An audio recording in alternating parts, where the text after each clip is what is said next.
Hello, everyone, and welcome to Hacking the New Normal. And this time, the theme is sustainability. My name is Prashant, and I lead insights for Isentia, our partner for SCAPE, and I'll be your MC for today. We have all our student young entrepreneurs joining us, as well as our judges, mentors, and of course, the SCAPE team. We have an action-packed agenda for you, so stay tuned. We'll keep you entertained for the next 2+ hours. There's lots and lots of information sharing, so do keep a cup of coffee next to you and keep refilling it because you'll be quite energized by the end of the day. All right, so let's get started with the overall context and the theme behind this event. So we are talking about sustainability, right?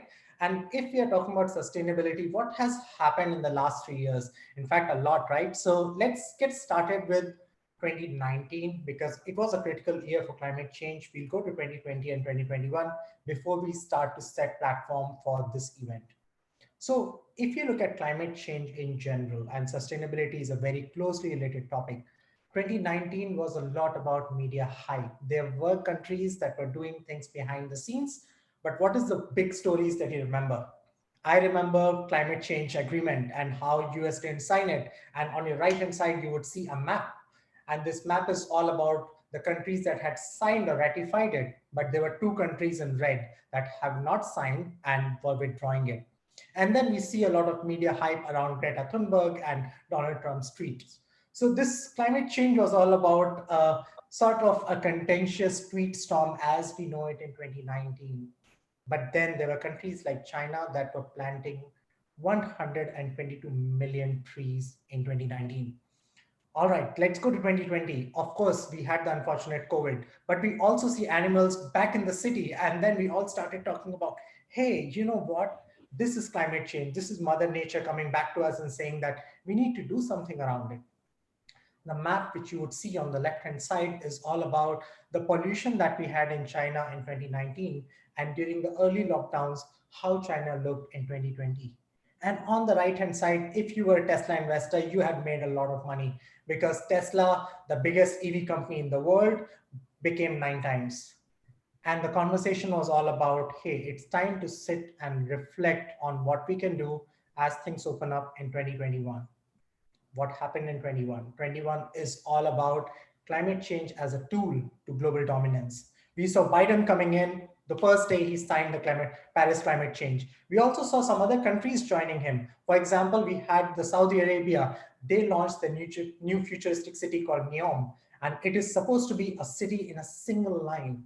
That's quite futuristic, right? And you would see these pictures which are not from Matrix, but which are sort of a footprint or a blueprint for the next zero carbon city. But we also see that as China and US compete and cooperate, climate change is something that can bring them together.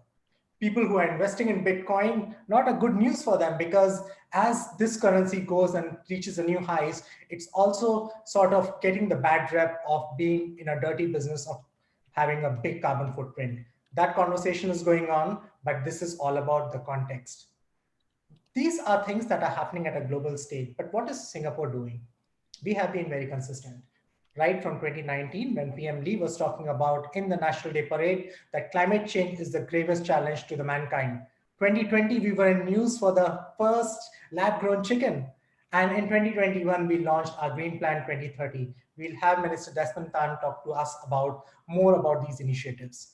So climate change is important, and this event is all about putting that from a practical point of view. Now, we would see climate change and sustainability having different dimensions to it. And this event will focus on 5 different dimensions. The first one, food security. We have seen the empty aisles in the supermarkets, but do we want to be sort of victim to it? We know that there's a ship that is stuck in Suez Canal right now. And there are a lot of people talking about you may not get your favorite coffee back to your doorstep because that's stuck actually. Do we want global pandemics or local events disrupting our supply chains when it comes to food? And that's a topic for us, which is all about food security. Zero wastage. We have been talking about it. We have those dustbins right next to our food courts and wherever we go. But we are also creating a lot of plastic wastage. We will be talking about this as students and young entrepreneurs share their ideas. Clean tech, EV, charging infrastructure, etc. Next, we go to the sustainable urban planning and mobility.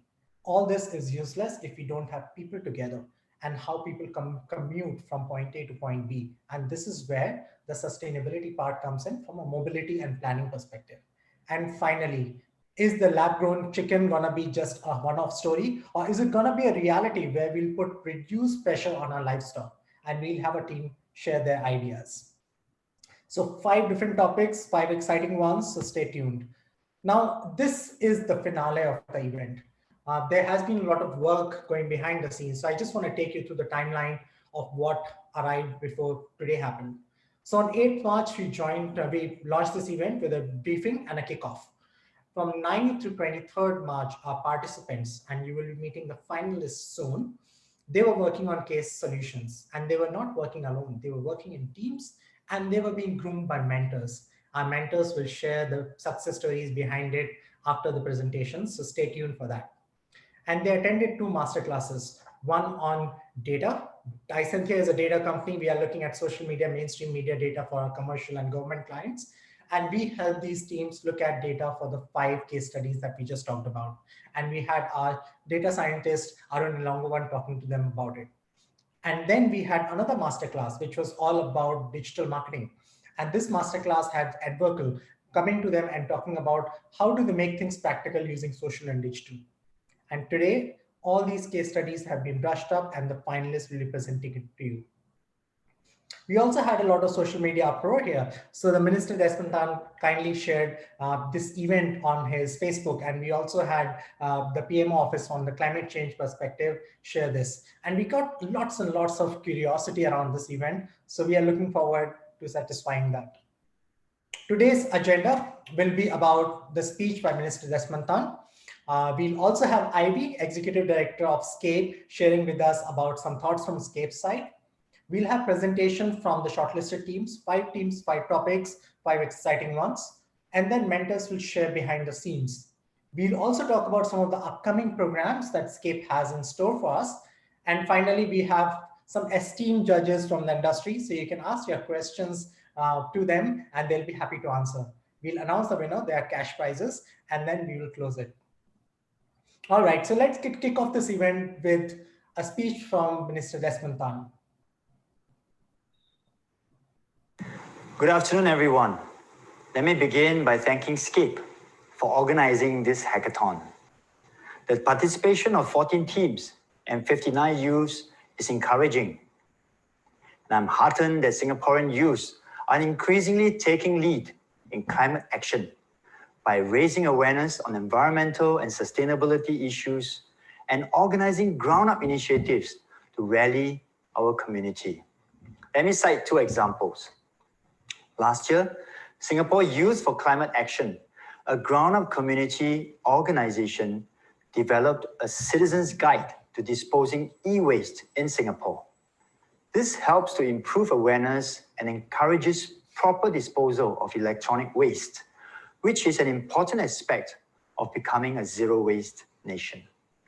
Earlier this month, Eric Beer from the NUS Asia Pacific Center for Environmental Law and Melissa Low from the Energy Studies Institute helped to organize a youth dialogue on the 26th Annual Conference of Parties, or COP26. In partnership with the British High Commission in Singapore, the Embassy of Italy in Singapore, and the National Youth Council.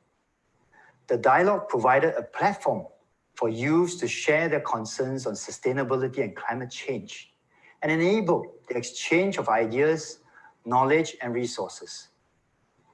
The government has been working closely with youths to tap on their ideas and expertise.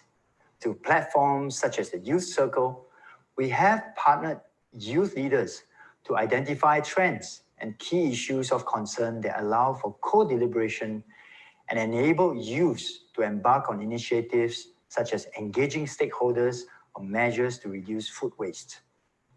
Youths can also influence business decisions. Studies have shown that millennials desire to invest in companies with good environmental, social, and corporate governance track records. The growing demand for green goods and services has led to a positive impetus for more companies to implement sustainable business models. This hackathon is timely. The government recently launched the Singapore Green Plan 2030.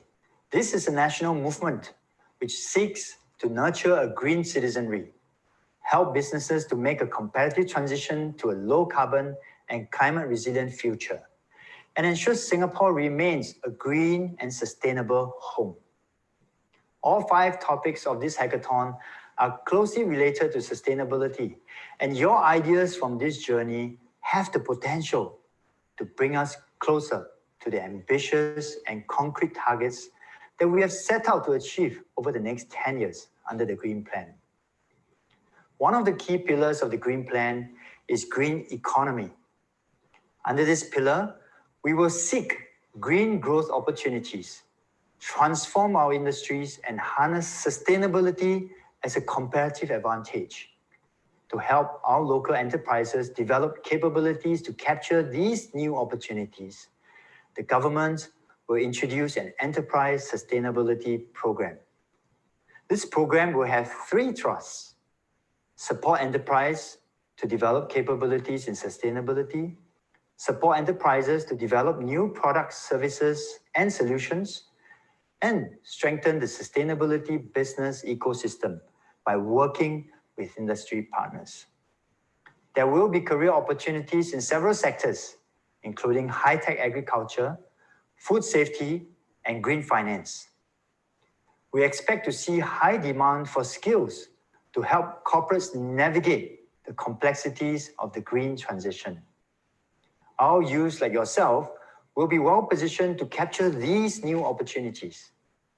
You can find examples of such opportunities among the initiatives started by the hackathon mentors and judges. One of these mentors, Chu Wong, is the founder of Shop Better, which is a business that encourages sustainable fashion. Judge Elias Tan is the director at Nut Culture, which produces vegan cheeses that cater to alternative food diets and also help reduce pressure on livestock supply chains. Ideas from youth cannot take flight without a suitable platform to nurture their growth. Today's hackathon is a good opportunity for youth to dive deep into sustainability issues and come up with business plans to tackle these challenges under the mentor's guidance. Through such initiatives, SCAPE seeks to encourage more youth to conceive out-of-the-box business solutions in this new normal and address the associated key challenges. At the same time, MNCs, SMEs, and startups can gain fresh insights from the youth.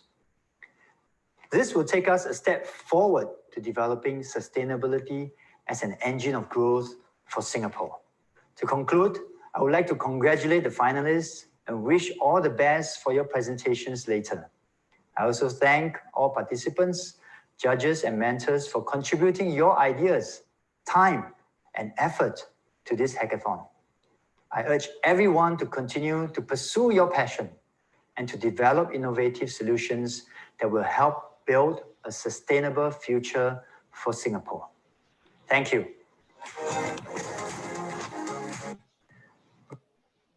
Thank you, Mr. Minister Desmond Tan. And now I'll invite Ivy Lim, who is the Executive Director of SCAPE, to say a few words to us. Ivy? Hi, everyone. Thank you, Prashant, for the kind introduction. I'd like to welcome everyone to today's finals. I'm excited to join you today after your 2 weeks of brainstorming, masterclasses, and mentor sessions. SCAPE is very happy to continue our Hacking the New Normal hackathon for the 2nd time, where we hope to provide this platform for you to showcase your ability to think creatively and to propose implementable solutions that help address the challenges that all of us face all over the world. So this 2nd edition is focused on sustainability, which is an important topic for everyone, especially socially aware youths today, like yourselves. From the Singapore Green Plan, a whole of nation sustainable development agenda, which works in tandem with the UN SDGs, we hope to promote sustainable innovation and champion impactful initiatives while forging meaningful partnerships in empowering young, active citizens like yourselves. So we have created this program and platform as we believe that ideas and innovations are always needed for sustainable development to progress, and that the ecosystem requires youth voices and ideas to push sustainability in the right direction. SCAPE and SCAPE Entrepreneurship supports youth, talent, and leadership development via a wide range of programs through our clusters that includes creative arts, media and entertainment, entrepreneurship, and careers. So youth like yourself can look forward to learning new skills, harness your creativity, and create something impactful while cultivating an enterprising spirit. As you hack the various case studies we have for you, we will hope that you're able to gain more insights about the sustainability landscape in Singapore, as well as learn various business skills from your mentors and the master's classes that will carry you further in your professional life. Of course, this event would not have been possible without our esteemed mentors, which you can see on the, do you have the slide for the mentors? I just want to put a face to the name. That's easier for everybody. Yeah, there it is.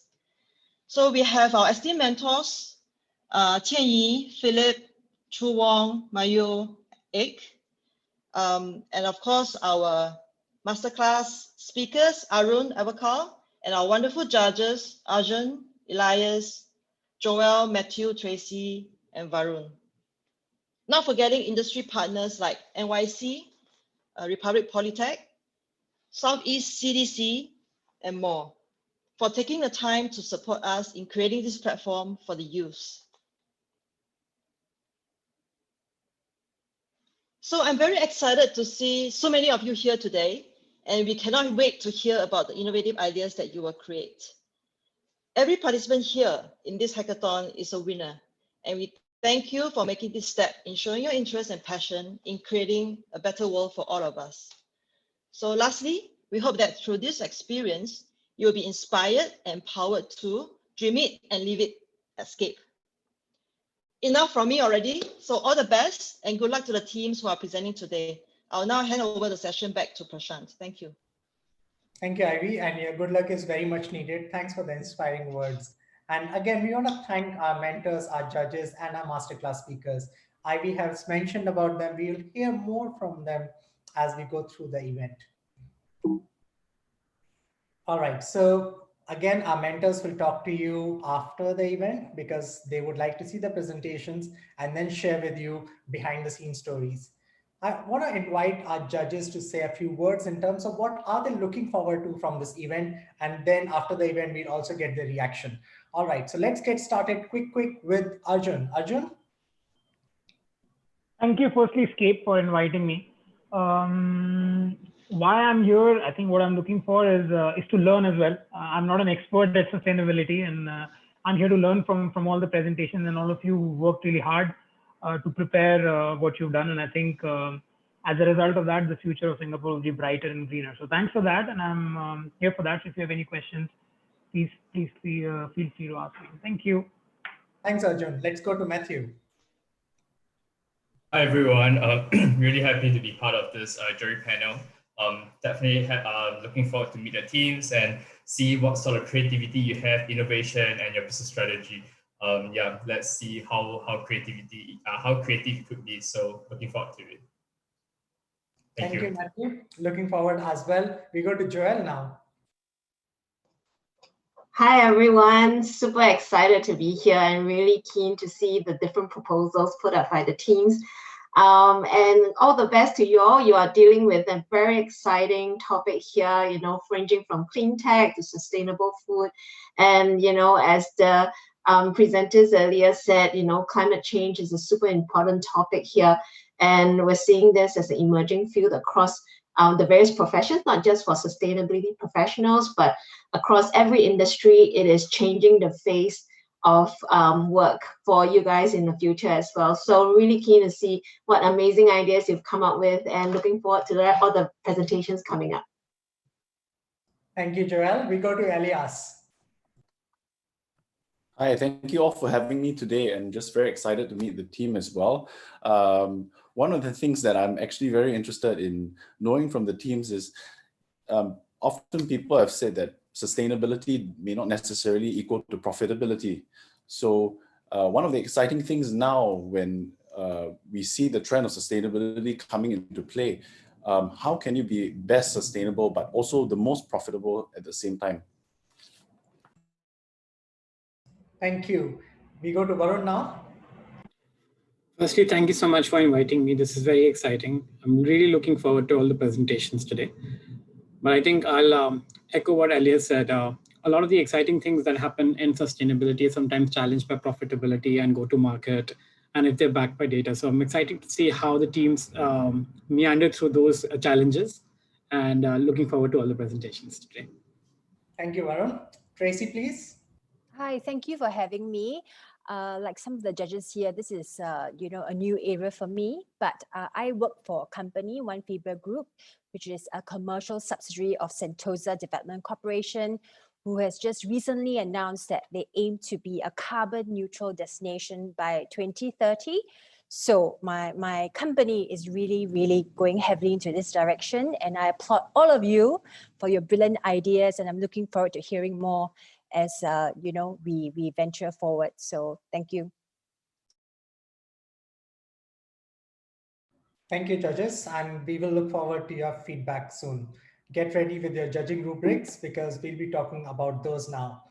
So how are we going to look at the 5 presentations today on topics that are relevant not just to sustainability professionals, but to all of us?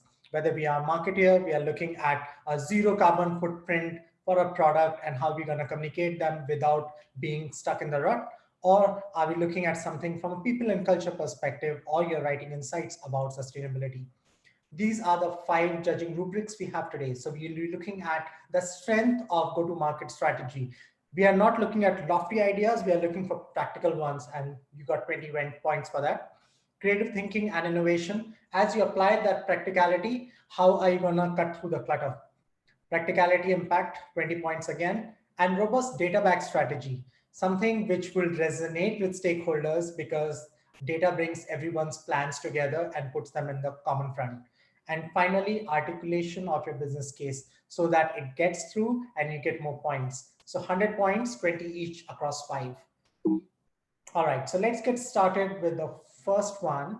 And this is about food security. Deja vu from 2020, empty aisles, guys. Now, we don't want to face it, right? And it's not just about the pandemic. It can be any disruption in the supply chain. And this is what Singapore has been focusing on. We want 90% of our food supply is imported. We know that. And we are quite vulnerable to these fluctuations. We want to maintain as much as internal food supply chain as possible. And this is where we don't want over dependency on other countries. Now, Singapore security roadmap came up with 3 pillars to it: the core strategies, supporting, and how do you enable those. So here's something that ABA had put together in 2013, and we have been innovating and refreshing this framework. So in a nutshell, the challenge to our teams today was come up with a business plan to ensure that everyone in Singapore has got access to safe and nutritious food, but at affordable prices. And this has to be in the long term. So let's hear it from our finalist, Team 3 on food security. Team 3, you want to share your screen and share with us your ideas?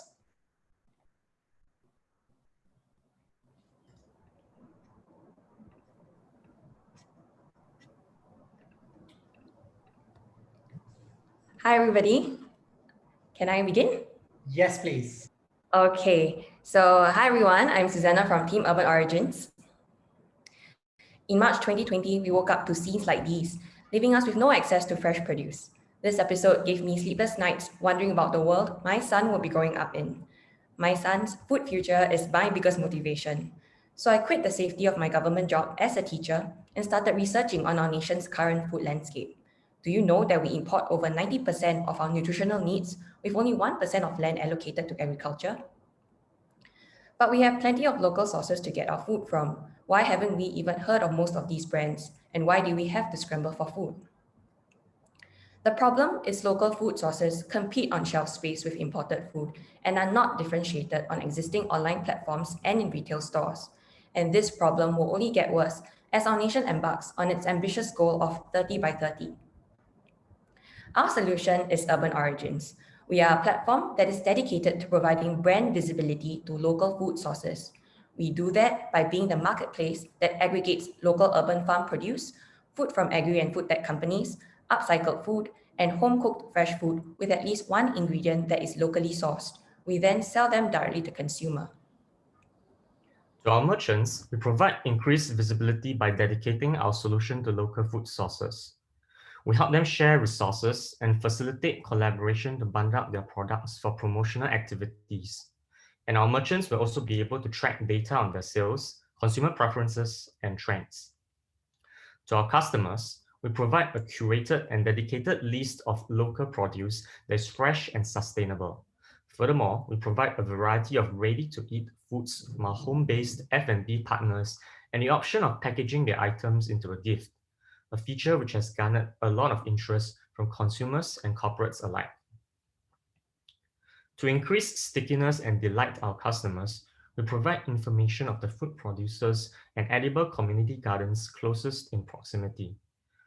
Our consumers will be able to track their carbon footprint on personalized dashboards, and we incentivize them to make future purchases through monetary offsets proportional to the carbon emissions they have cut.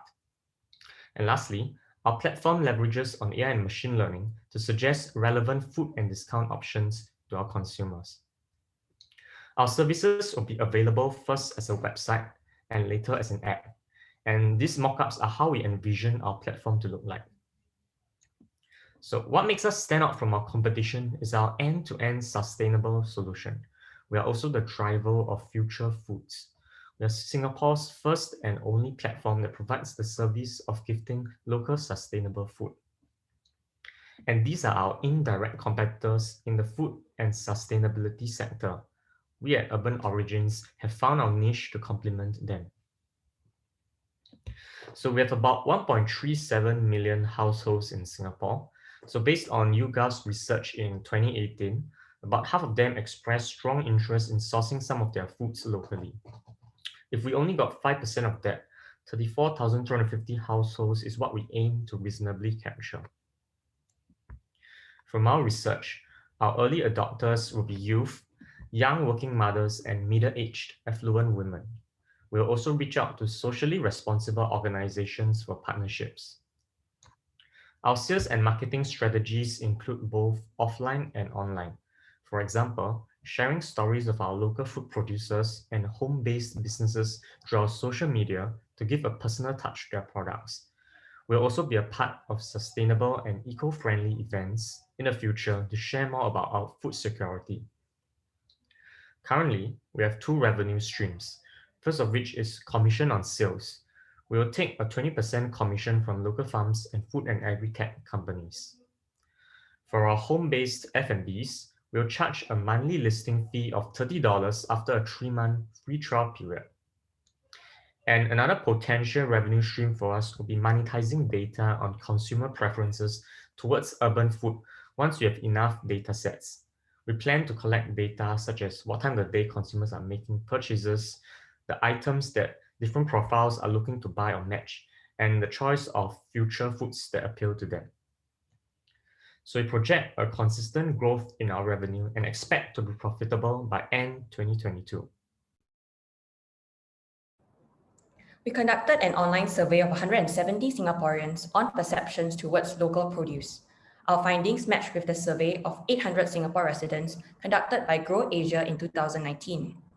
We have also conducted 41 in-depth interviews with various stakeholders to find out more about Singapore's food landscape and 48 consumers to validate our solution. In a span of 2 months, we have onboarded 20 merchant partners onto our platform. We held 2 pilot trials of an all-local grocery box during Christmas and over Chinese New Year and hit our sales targets without any marketing spend. We also won 3 competitions, raised $54,000, and was featured on CNA 938 and Taobao. We hope to connect with potential investors, and more importantly, we value your expertise and any networking opportunities that will help us grow. We are also looking for a marketing lead and are happy to connect with anyone that you can think who could add value to our team. Moving forward, our plans span across 3 phases. In phase 1, we are creating an ecosystem of local food sources, and we will be providing brand visibility for our local food producers. In phase 2, having gathered data in phase 1, we will take an analytical and data-driven approach to better predict consumer behavior towards urban food and use this data to help our partners in R&D and product development. In phase 3, we want to reduce inefficiencies in the supply chain. Having fine-tuned our model, we will be in a good position to scale our operations. Singapore-based agri-food tech startups raised a total of $177 million across 37 deals last year, more than any other country in the ASEAN bloc. Singapore is fast becoming a hub for companies providing alternatives to animal-derived food products such as meat, dairy, and eggs. The increasing importance of food resilience in the last 2 to 3 years has accelerated investment to catalyze innovation and grow the sector. Singapore has supported 6 accelerators that will accelerate over 150 agri-food tech startups over the next 3 years. By 2050, it is projected 70% of the world's population will live in urban areas. This increase in urbanization will mean a change in lifestyles and consumption patterns for a large number of people. Globally, agri-food tech is a booming industry, with Forbes predicting that it's expected to exceed US $250 billion by 2022. Also, the market for food e-commerce is projected to reach up to US $498 million by 2026, with a CAGR of over 20%. Today's consumers are looking for convenient, personalized, time-saving, cost-efficient ways to consume, and they want to consume better food. We are a team bringing together unique skills, knowledge, and experiences. Our advisors are experts in the fields of food and agri-tech, circular economy, logistics, and global partnerships. We would like to end by saying, apart from contributing to SDG 2, food security, and SDG 11, sustainable cities and communities, investing in us also amplifies your social impact through the choice of our collaborators. We aim to positively impact different segments of the society by engaging single mothers for sorting in their HDBs as our micro-fulfillment centers, ex-offenders for fulfilling orders as our logistics partners, and providing training to upskill our members in the home-based F&B sector. The current way of doing business results in a staggering $2.54 billion of food being lost, which is enough to feed over 420,000 Singapore children for an entire year. This is even before our food gets to the retail stores. If sales cover the cost of food loss, losses are unaccounted for.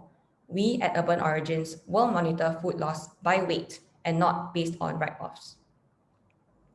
Our mission is to fortify local food sources for the future of our food security. Our model is scalable, and we believe Singapore can be a model for every city. And our hope is that that is the world our sons and daughters will grow up in, a food secure world. We are Urban Origins. Thank you, and we welcome any questions. Thank you.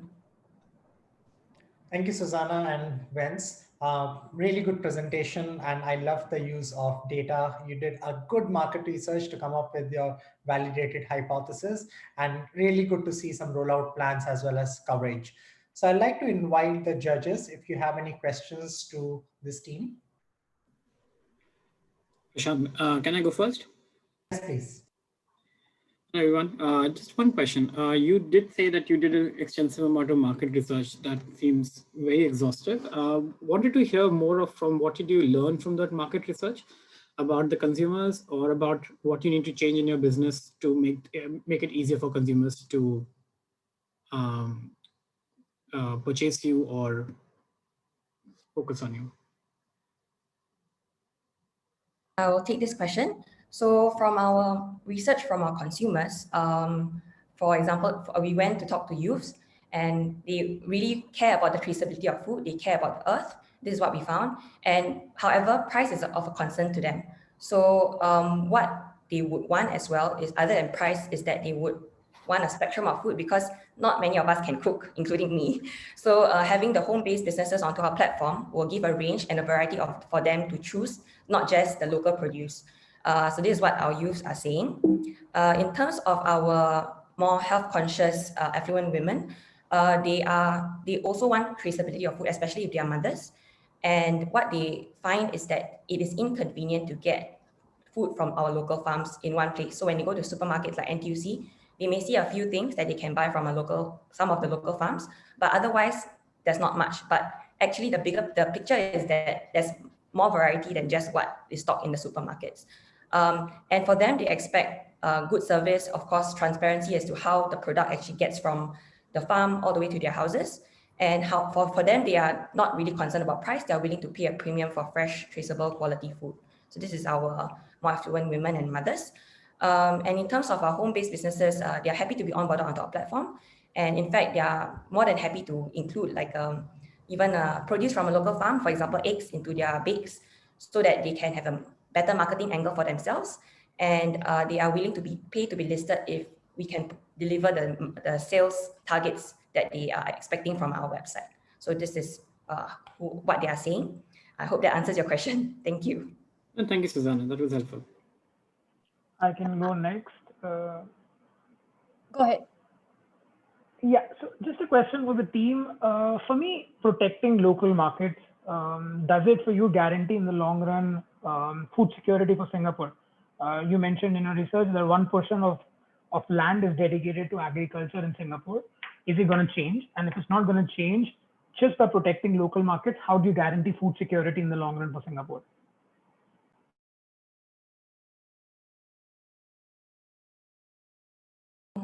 For us, we acknowledge that the market is small, but what we want to do is really to help the supply chain. I mean, make it much easier for whatever local food that we have to really reach the consumers here, because that makes the most sustainable sense.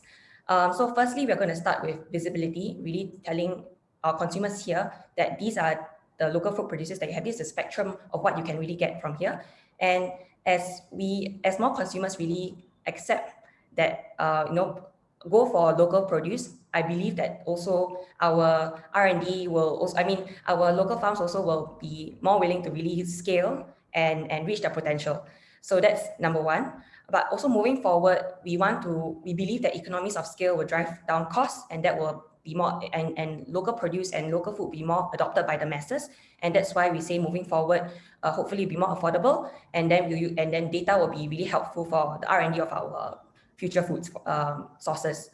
And of course, moving forward, we do want to scale globally, and we don't want to just stop in Singapore. And that's how we see the market share growing for us. I hope that answers your question. If not, please feel free to just let me know.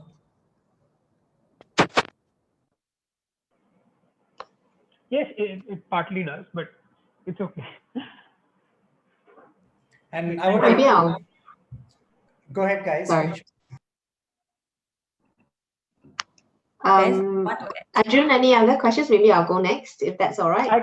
Yeah, yes. It's okay. I think it's more a conversation, so no worries. Go next. And I would really encourage Arjun and other judges, when you have your questions and you want to know more offline, we will be connecting you with the participants. In case there's something coming up for your brand, you want to do an activation, you'll be connected to the teams. We had Tracy in the line, so Joel, we'll just go after you. Is that okay? Tracy, your question, please. Thanks. I wanted to ask, I know that you're looking for a marketing lead, but I just wanted to open up the conversation about what kind of a marketing angle you'll be using to address the insights that you've had with the different audience groups. Because, for example, for the middle-aged women, there'll be more focus on, say, health and perhaps the freshness of the produce.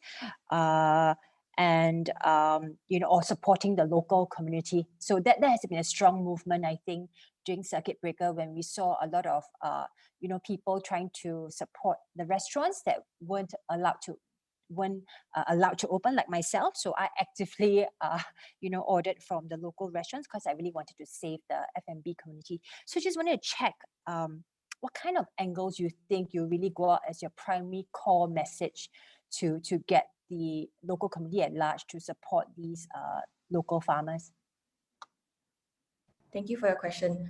So to answer this question, what we see now is that SFA is really doing a good job in educating people about local produce, about how fresh, how traceable, how sustainable going local is. So I think that makes our job a lot easier. We don't really need to spend a lot of time and effort to educate the masses. But at the same time, we also know that it is not easy to really change mindsets of people.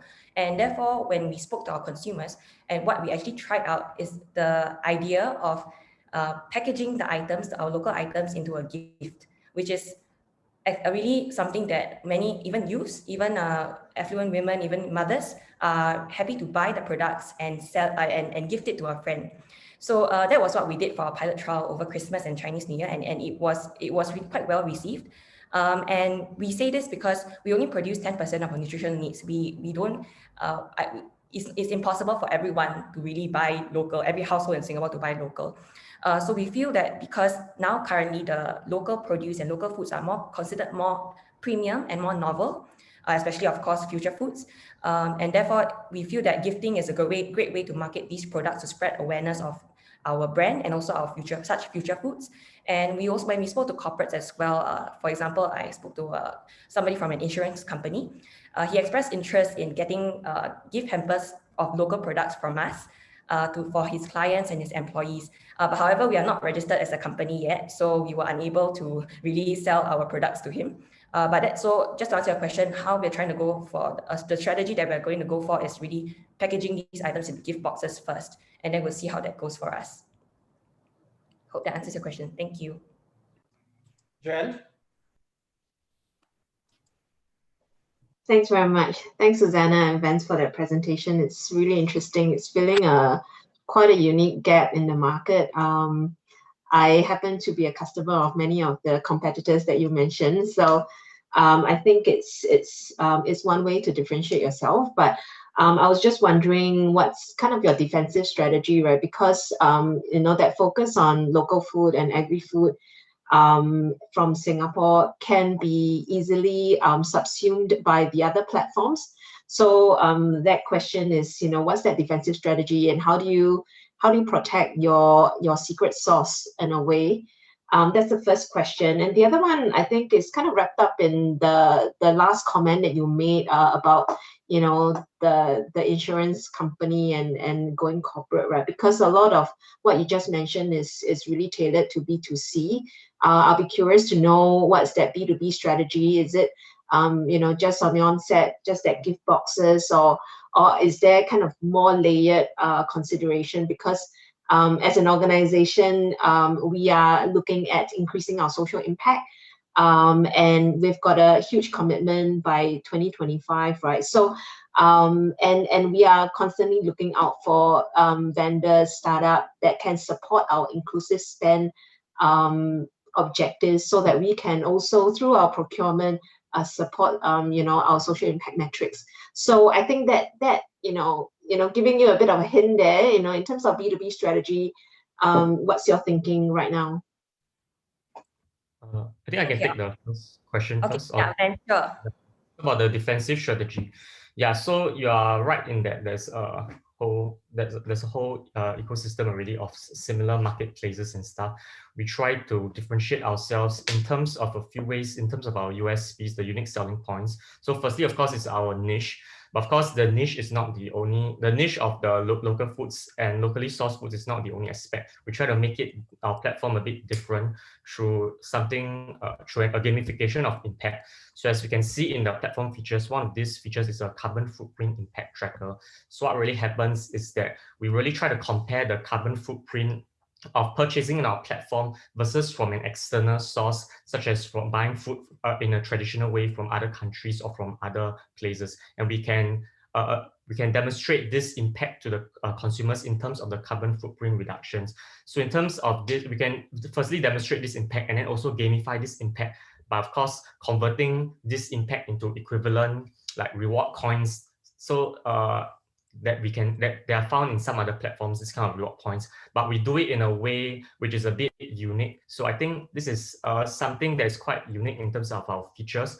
And of course, some other unique features that we talk is including the filtering of food sources via location and proximity. So you are able to get food from places which are nearer to you, which of course again lowers the carbon footprint impact. So I think all in all, this USP, we try to group them up together in a way which kind of try to appeal to a more sustainability minded personnel, because these are the kinds of consumers that we're aiming to target and that we have discovered from our consumer surveys. And yeah, maybe Susanna, you want to answer the second question? Yeah.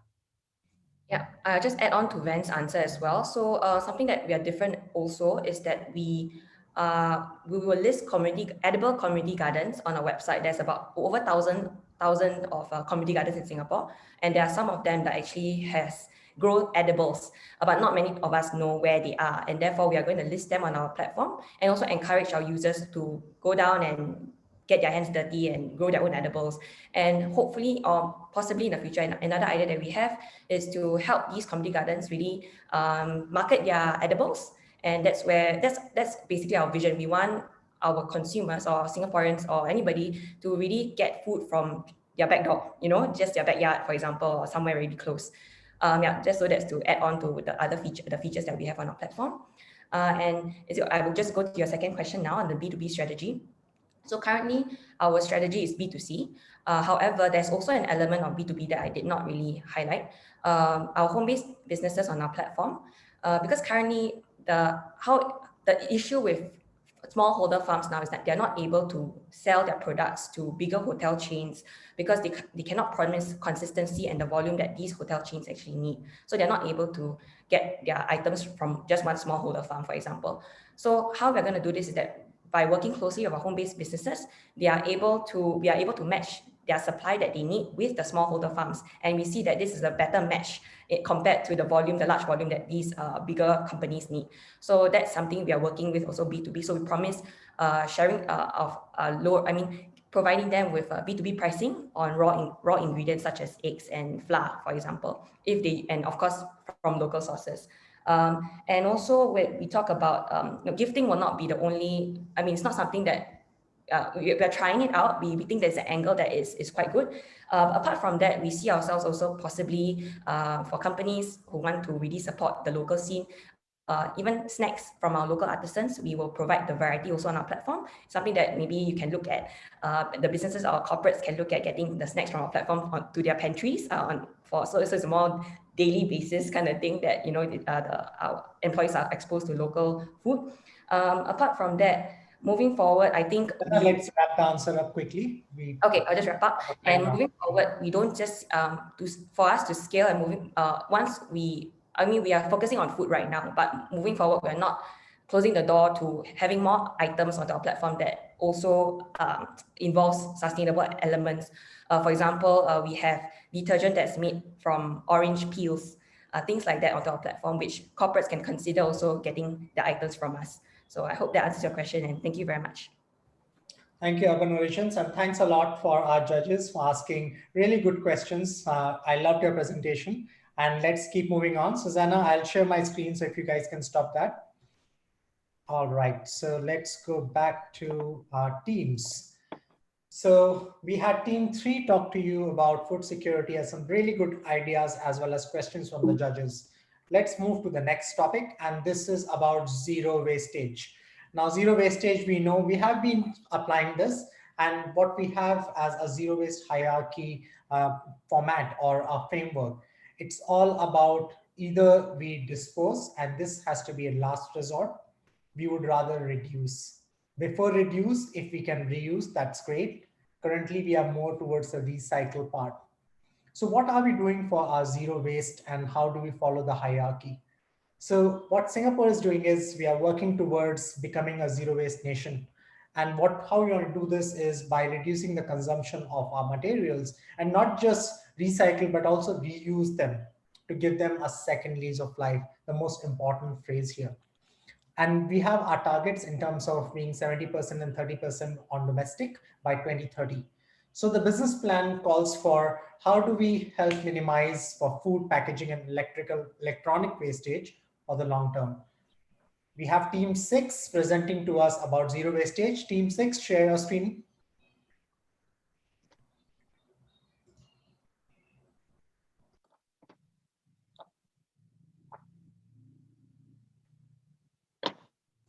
Yes, hi everyone.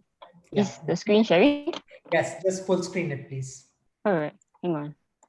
Okay. Go for it, Ray. All the best. Thank you.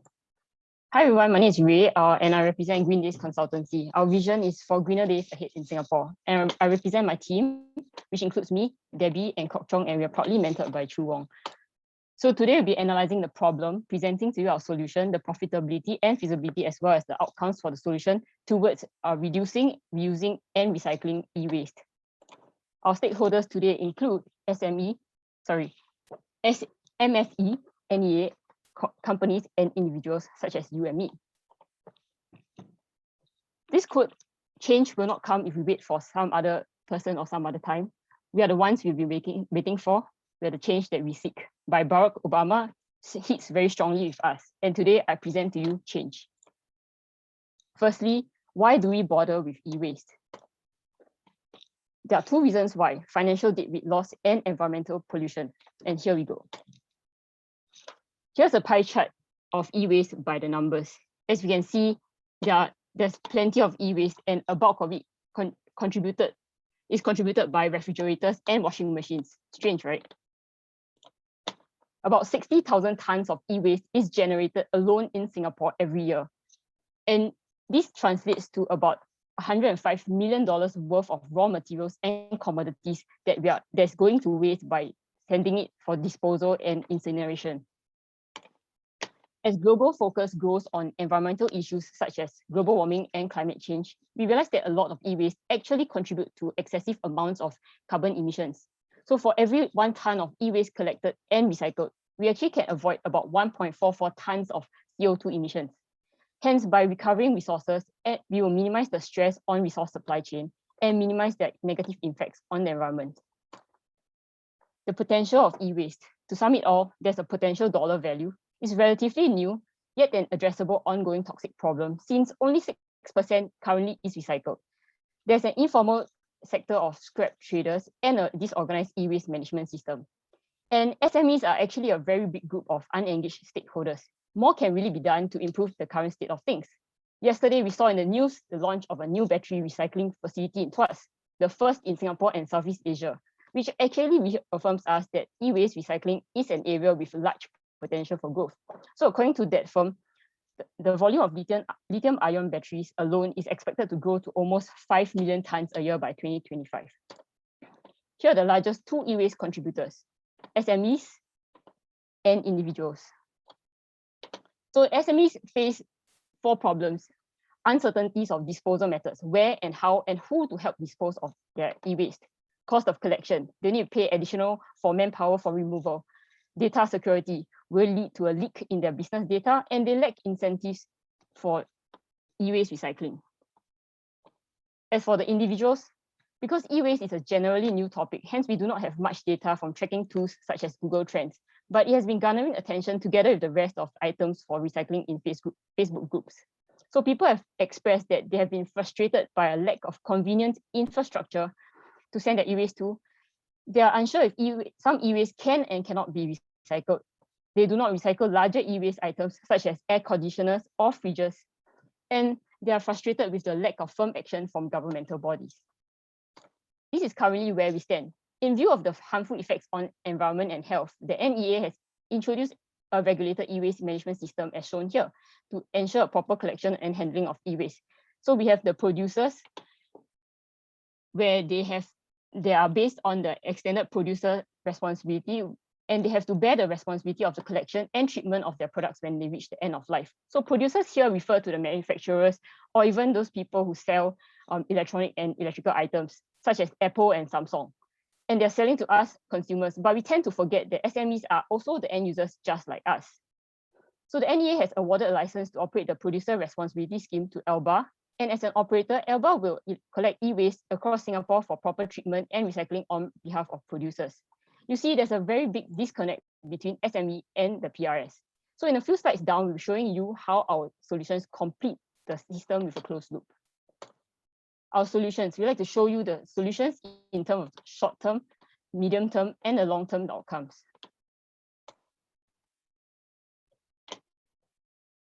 This is a two-pronged approach. Firstly, a crowdsource facility, which is a practical application of the enhanced EPR, as well as creating an ecosystem to include education and altering societal habits. So in this proposal, we have firstly replaced the current recyclers by innovative recycling campaign as part of the solutions. And these campaigns and producers that will give points and rebates as part of individual incentives that I'll elaborate on later on. On a larger scale, I'd like to introduce you to the crowdsourced e-waste facility, overarching the producer responsibility scheme, and creating a closed loop that includes the SME's role in this picture.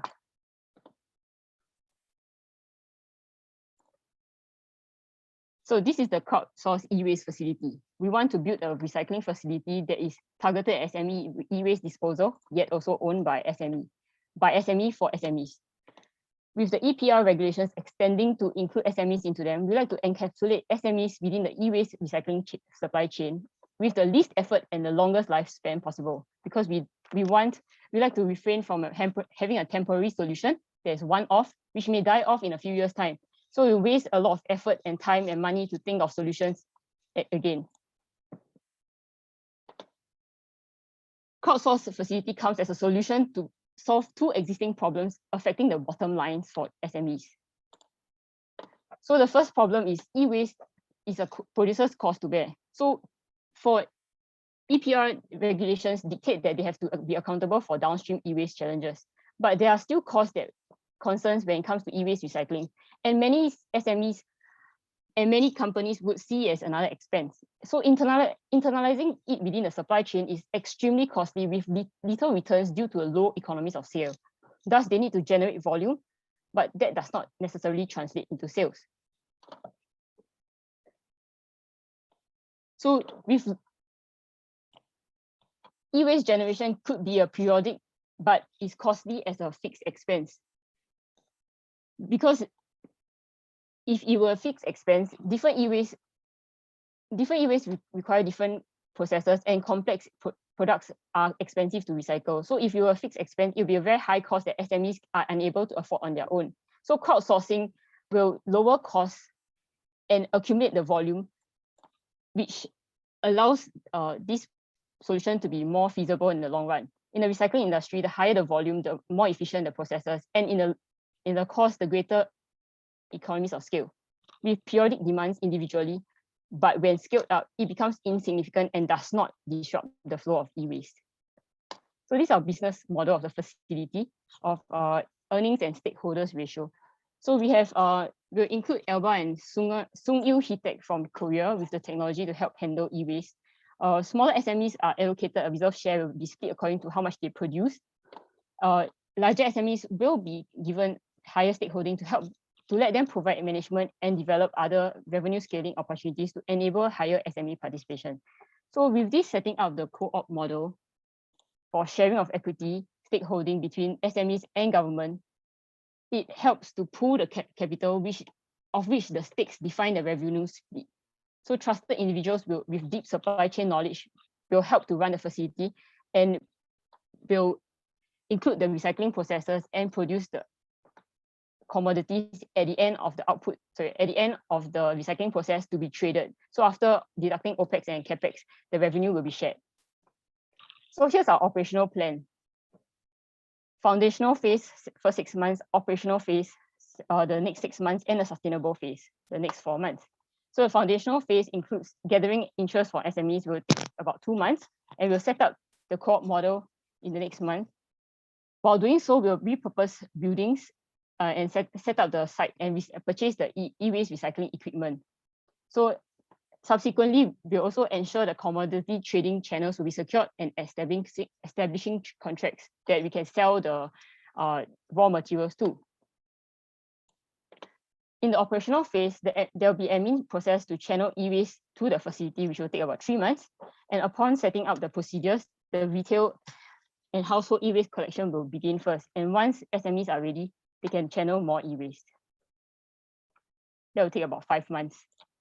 In the sustainable phase, we want to get feedback and optimize the entire process while subsequently handing it over back to NEA to ensure the longevity of project by just passing the baton back to the appropriate main stakeholder, the government. So through this revenue sharing model, SMEs will be motivated to progress on to to progress on contributing towards e-waste recycling. So having secured a downstream as a part of an internal entity, supply chain feedback can be facilitated and improved on. A centralized facility will enable the government to audit and regulate more efficiently, yet increasing accountability towards end users. So it will not be a step in the right direction if we were to only focus on just recycling here. So we zero back on the hierarchy of the 3 Rs, reduce, reuse, and recycle. So without reducing the actual waste, the sheer volume of e-waste will explode exponentially. As mentioned previously, there is a projected 5-fold increase in just lithium-ion batteries sales by 2025. It's hence important to educate and impart knowledge to individuals to reduce, reuse, and recycle. As society, MNCs and SMEs are made up of individuals. Education and awareness by setting up an appropriate ecosystem will go a long way in the technological fast-paced Singapore. So this is the e-waste ecosystem, which I mentioned earlier on. The individual incentives will have a tiered point system for green actions, of which individual consumption will be tracked via SingPass and will harness the use of technology. So, like for example, if you were to pick up, send your items for repair or recycling, you'll get green points, which you can use in future for a new purchase.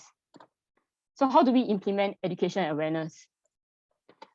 This is done through practical application and awareness of workshops such as repair kopitiams, and understanding e-waste, understanding what impact it causes to us. Choice architecture, which will be shaping the environment, conditioning, and societal behaviors. And social media engagement, which we will be utilizing social media content for outreach and utilizing online conversation trends for the purpose of awareness. So current workshops do not have its reach, and people always see it as a one-off event. So making habits to refurbish and repair things hard to be adopted. So by implementing an ecosystem, we can extend the longevity of the impact towards reducing, reusing, and recycling e-waste. Choice architecture is actually forming new habits easily and socially. So by designing the environment and societal conditioning, we will want to form new habits by creating mental association with technology such as e-waste pollution equals to challenger outlet equals to recycling bin location. So when I ask you where's the e-waste recycling bin, you think of challenger, for example. So this is a proposal of e-waste collection bin. We have drawn inspiration from the SCF old uniforms collection bin. This is placed around safras all over Singapore, and these bins are very indicative of their functions. You can see the uniform parts all nicely labeled over there, and it has increased significantly in terms of the number of recycling these SCF uniforms. So the e-waste collection bin is to replicate the familiarity of bins and awareness by giving their electronic devices a second life. So this is by designing the environments, we would like to propose the following. The location of the bins, for example, next to challenger outlets, the bins should be large in size for bulkier items, electronic counter for inputs, and pull-out lever so that people do not just casually dispose of their waste, and a reference for recyclables. This will be how it looks like.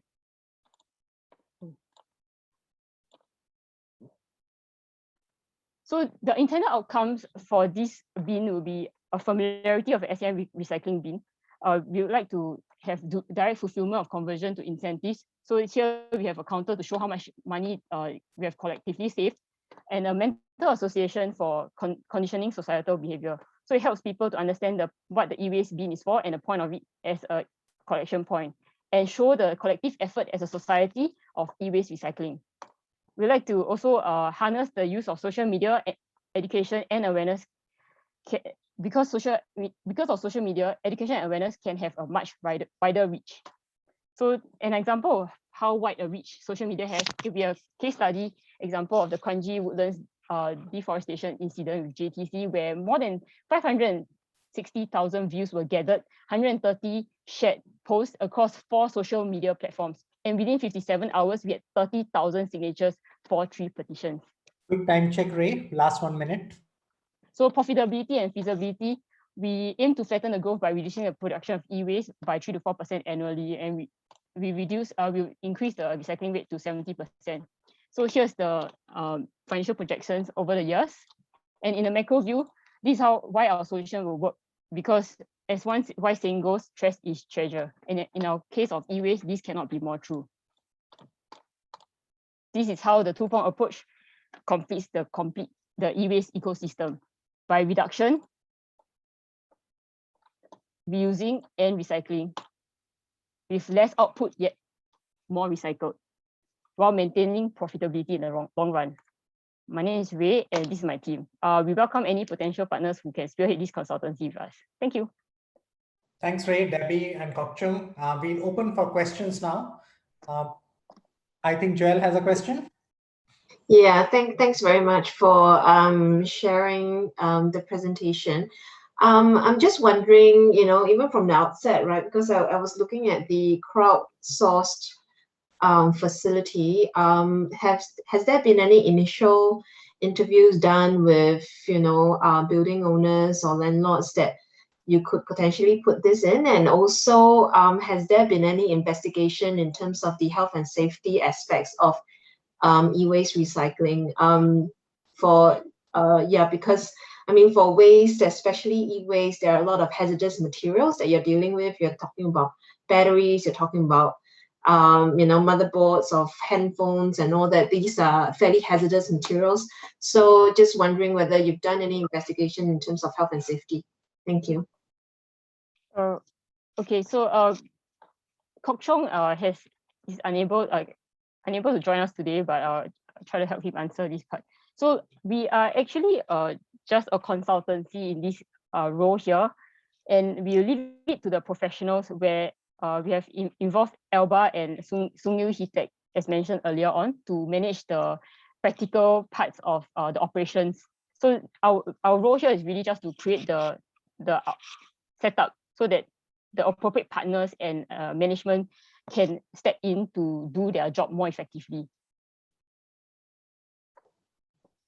And sorry, I might have missed that. What is then Alba's view on this crowdsourced facility? Is there a kind of initial feedback that you can share with us? Okay, so we have not spoken to Alba at this point yet, because it's a relatively new idea about crowdsourcing. And based on the research that we have done, Elba actually has a few programs going on, but they are unfortunately not very well received by the public. So one example will be Cash for Trash, where individuals will be able to recycle and I believe that if we have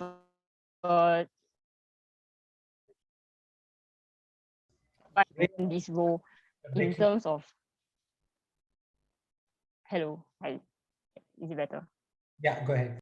Yeah, okay. So as I was mentioning, Elba has currently some proposals going on, and they are unfortunately not very feasible and does not have a very wide reach. So with a very sound plan like this, I believe that Elba will be more than interested to join in the operations of this crowdsourced facility.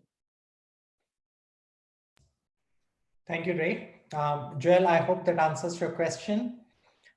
Any other questions from the judges? Yeah. So just a question for the team. Thanks for the presentation. Very interesting. For me, because you have a few strategies inside with the two-pronged approach that you have, my question is more on the EPR strategy. For me, okay, how much control do you have on the EPR if Singapore is not going to have EPR legislation or laws around it in the next few years? Because it definitely is not in place today.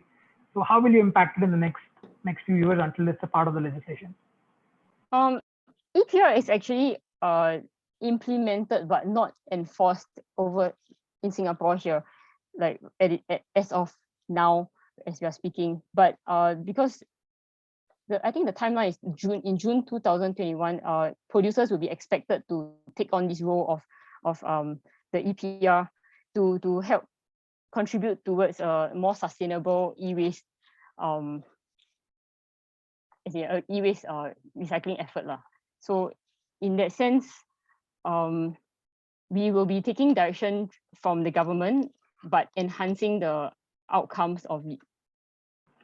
how, like, where will you come in the picture in this? Because yes, if there are laws around it, then companies will be driven to do it by themselves. But where will the consultancy come here to impact I see. Okay, so anything on that? Okay. So it'll be based on the, as in we do not want to use the stick method to incentivize companies to join us in this effort. But instead, we would like to show them the financial projections of how much profits there are to be split. And hopefully through that financial projections is actually very promising, that they can actually see it more as a investment opportunity, that they can pool some capital and get some returns at the end of the day.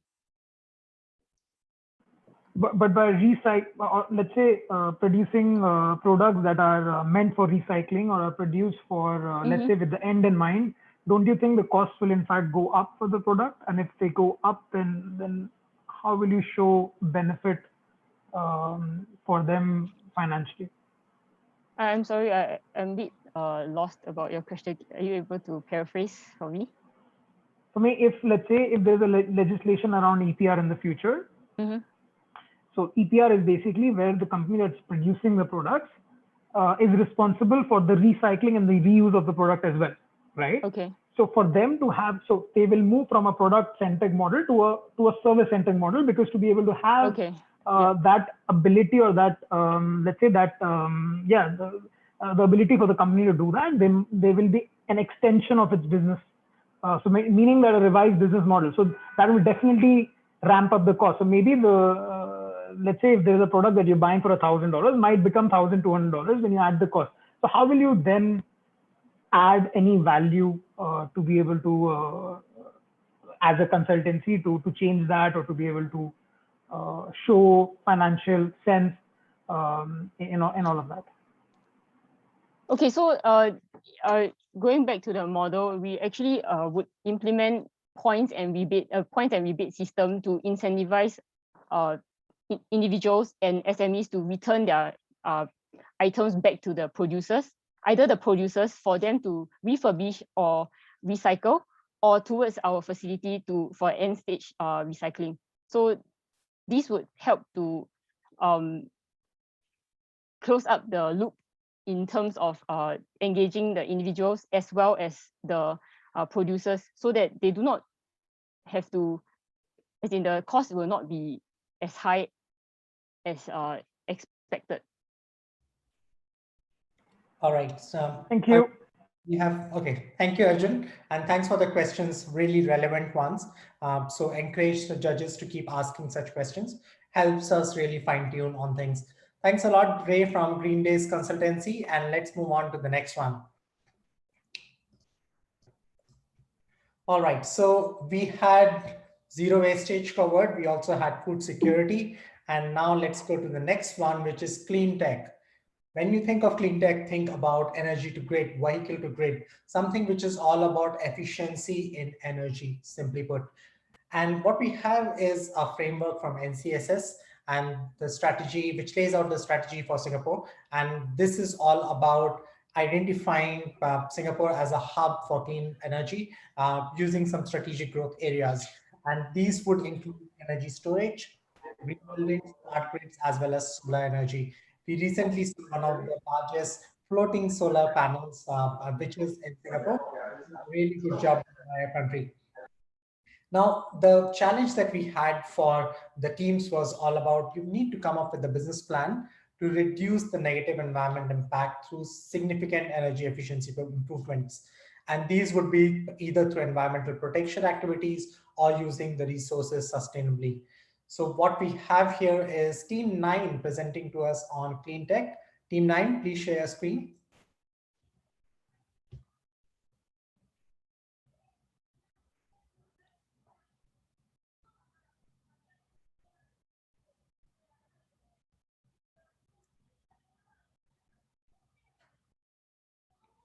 We can't hear you or see your screen. Yeah, it's on now. Go ahead. Thank you so much. So good afternoon, judges and audience members. We are EcoCleans, and we want to greenify buildings one pane at a time.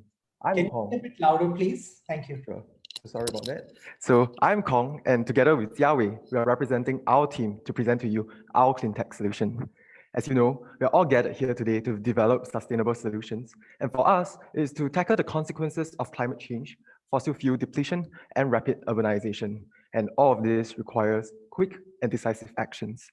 So for our team, we see that there's a need to address the rise in demand for renewable energy. So this is because electricity consumption has been increasing, and specifically just from 2018 to 2019, it has increased by 2.5%. But only 3.5% of our electricity is generated using solar energy. And this is actually an opportunity. We believe that the solar is the future. And this is affirmed by our minister that this is going to be one of 4 energy switches of Singapore. This is because Singapore has sufficient solar irradiation that can be harvested. Unlike other forms of renewable energy such as wind, geothermal, and tidal and waves, the geographical limitations of Singapore do not really maximize the benefits out of it. And this is why it's no surprise that Singapore has a solar energy vision too. Singapore hopes to integrate solar photovoltaic power into building designs, not only because for the energy, but also for aesthetics as well as environmental reasons. We have already started to install solar panels on our water bodies and such as Bedok and Lower Seletar reservoirs. And this is so that we can actually power at least 2 gigawatts peak by 2030 and increase the share of solar energy in the Singapore's energy mix. So the end goal is that solar energy would account for 28% of Singapore's peak power demand during the midday by 2030 and 43% of Singapore's peak power demand during the midday by 2050. Very ambitious goals, but we have been talking about them appearing, but where exactly are they? If they are that fantastic, then why aren't they like everywhere? So well, it turns out that in Singapore, there has been 4,067 installations so far, and they are generating 376 megawatts peak. However, they are mostly installed on rooftops. So why rooftops? And this has to do with the limitations of solar panels. Solar panels need direct sunlight for maximal efficiency. When the sun is not directly above, or when the panes are shaded or been shaded from nearby objects, or when there's a dust buildup, the efficiency actually falls. Next, solar panels also needs to be cooled. So in Singapore, the temperature of the solar panels can rise up above 75 degrees Celsius on a hot day. So this may mean that energy efficiency may drop up to 30%.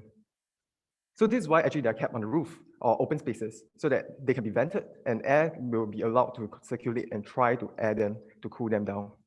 Last but not least, solar panels as of now are not exactly the best look. They can be rather unsightly, and unless they are well integrated into a building's design, they can be just meh. So this is what we found. Solar panels are not deployed as extensively as they could be, and they are limited in efficiency because of our climate.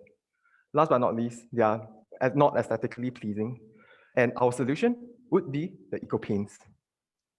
So what exactly are eco-paints for? So eco-paints are designed for existing buildings that are not yet green and have unused facades for green solutions.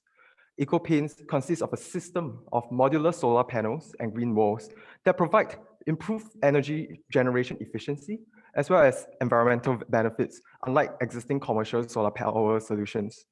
So eco-paints were first conceived after we realized that retrofitting existing buildings with solar panels is actually a huge opportunity. The Building and Construction Authority, BCA, has identified 9.827 kilometers square of area that can be used for solar panels fitting, and out of which 7.877 kilometers square are meant for retrofitting. So using Singapore Lands Authority's estimation, this means that we could potentially generate up to 1.864 gigawatt peak from this land area alone, and this will account for 1.3% of Singapore's annual energy consumption. Now I'll pass the time to Jiawei, who will elaborate more on our solutions. Jiawei, please. Okay, thanks, Kong. So our target will be HDBs. Why? Well, with over 10,000 existing buildings island-wide and more coming up in the future, HDBs are the perfect testing platforms. In addition, HDBs usually have similar floor plans and features which enables fast scaling. And leveraging on existing solar capacity building programs also makes it easier for us to roll out our pilot programs. And finally, the impact of our solution will be the greatest felt by the residents in these estates. So here's our idea. EcoPaints, a modular green wall cum solar power system that powers your neighborhood. EcoPaints will be made up of two modules, one of them being a PV module, which generates electricity. And these panels will be made of CIGS thin film, which has a high conversion efficiency of up to 13%. The material also has a lower power output loss at higher temperatures and partial shading, which makes it ideal for our variable hot and wet weather in Singapore. The panels will also measure 1 by 1.2 meters, which will be much lighter than conventional crystalline silicon panels so that they are easy to mount. And finally, the panels will also be water cooled and be self-powering. The other component in the system is the green wall. The module creates the greenery that breaks the industrial look of the solar panels. Each module holds a selection of plants that prefer semi-shade and require moderate watering. The growing medium will also double as a filter to ensure the rainwater collected for irrigation won't just clog up the plumbing in the adjacent PV module. So I guess you might be wondering, how can these two seemingly separate modules work together to power my neighborhood? But here's how the EcoPaints work. Relying on the rainy weather we get, rainwater is collected by the planter module, which filters it as it passes through the growing medium. The filtered water is then recycled through the PV module, cooling it and ensuring it remains at the optimal operating temperature. At this moment, the PV module generates electricity, which is stored in batteries for later use. At this moment, the batteries may be employed for various purposes, such as powering appliances or selling back to the grid. However, what we want is for EcoPaints to benefit more people.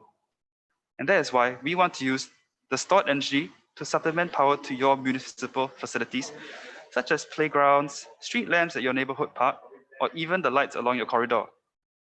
Doing this would definitely help to offset the utility expenditure by the town councils, which could really translate to lower bills. So the EcoPaints measuring just 1 by 1.2 meters for each of the modules will be really easy to install on HDB corridor ledges. The system will also be perfect for intense equatorial sun, as each panel will be tilted at 15 degrees from the horizontal to maximize the exposure throughout the day. Not only that, but the EcoPaints are designed to be employed in groups. A staggered layout minimizes obstruction of sunlight and ensures optimal electricity generation. So now that you know how EcoPaints works, let's take a look at what EcoPaints can provide. So with EcoPaints installed, we expect up to 33% increase in power output as compared to traditional solar power systems. Environment-wise, there will be up to 40% noise reduction, 5 degrees cooler temperatures, and cleaner air for all of us to breathe. But most importantly, the greenery provides much better aesthetics in your neighborhood and would benefit the mental health of all the residents. So now let's take a look at some numbers. So just by applying EcoPaints on the half of the area of the top 5 floors of a typical HDB flat, which we assume to be about 80 meters long, we can expect the annual peak energy generation to be about 8.5 gigawatt hours per block. And this roughly translates to about 1,650 average Singaporean households for 1 year. So yeah, you can imagine that's actually a lot of energy.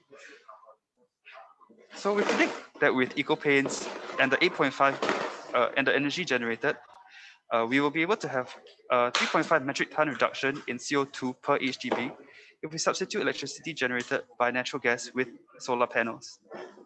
In addition to that, the green walls, which were installed, will also lead to $230 saved per household on cooling annually.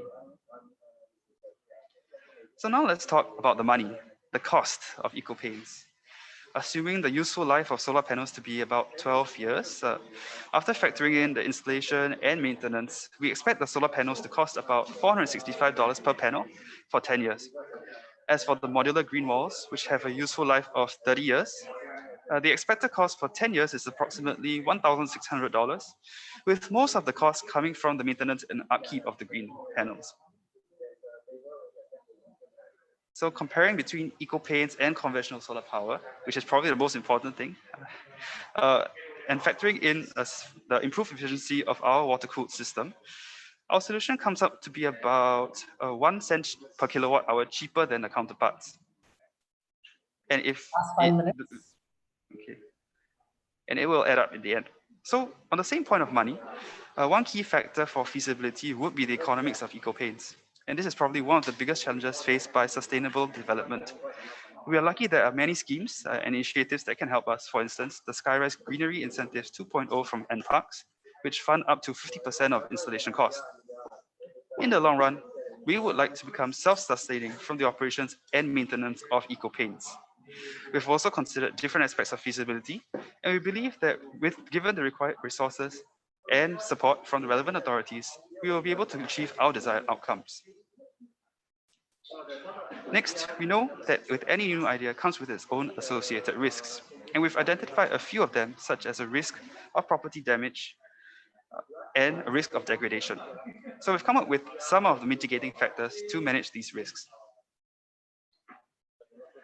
So for our whole project, we aim to roll out eco-paints in 3 main stages, which involve prototyping, a pilot program, and finally, large-scale implementation. These 3 stages will be run over a period of 18 months, starting in April 2021. And we aim to begin our pilot test in November 2021 and end in April next year. We will then ramp up our production in preparation for large-scale implementation in April 2022. So with eco-paints, don't let the future be bleak. We believe that with us, it can be bright with solar power and be very green as well. So get powered, get green, and get eco-paints. Thank you. Thank you, Team 9. We'll open for questions now.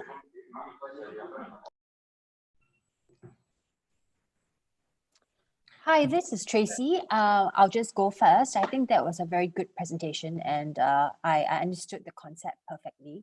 So the idea is that you do a pilot study with the government, and then later on, after the results are out, you will roll it out as a private company and selling back to the government to implement the solar paints.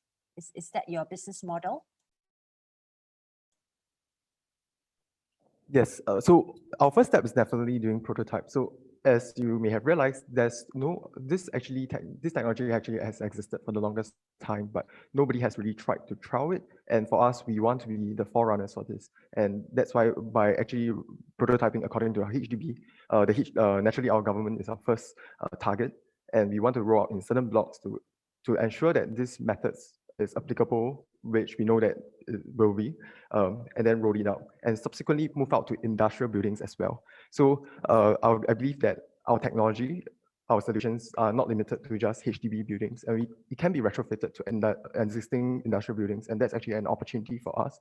Yeah, and in case you're wondering, our main way that we will actually benefit or rather profit from this is actually the maintenance, as seen in the unit cost slide, right? That actually accounts for the most bit of this business, and this is what we actually primarily invested in. Mm-hmm. But what if the government decides that the results aren't, sort of good enough to carry out this? So what's the backup plan? Because you're now relying on, the government is a big stakeholder that you need to sort of, win their approval, right? So what if that doesn't happen?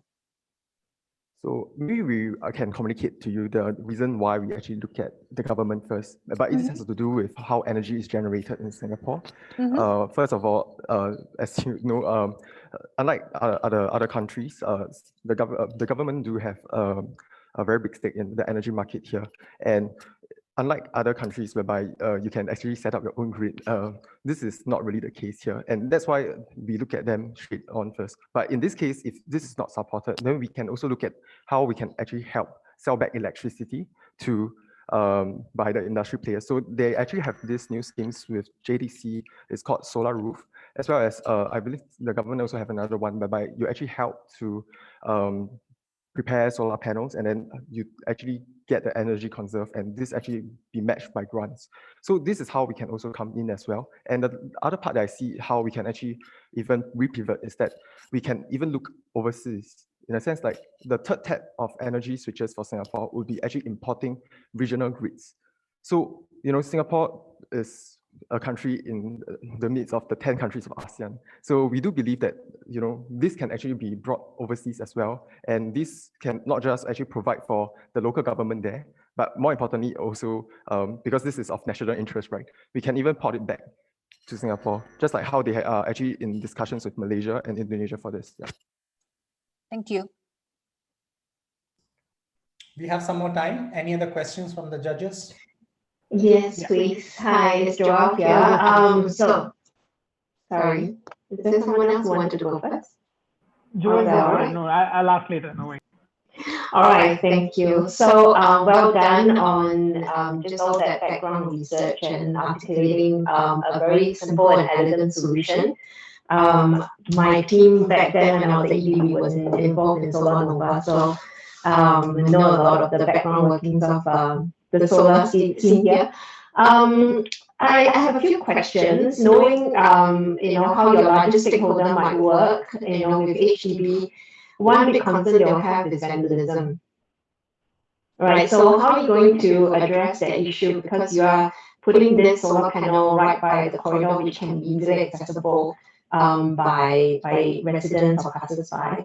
So that's one. And the second one is just on that efficiency part, right? Because you've got your overlapping panels along the entire facade. Have you done maybe some initial modeling of that overall efficiency? Because no doubt you may overlap it, but ultimately when the sun shines, right, you probably the amount of overlap is probably not going to be that much. So that's maybe more of a technical thing, and I'm sure you iron that out if this progresses. And the third thing is, have you had many thinking around your service and maintenance model? Because that seems to be your ongoing, revenue generator, right? What's kind of the plan there?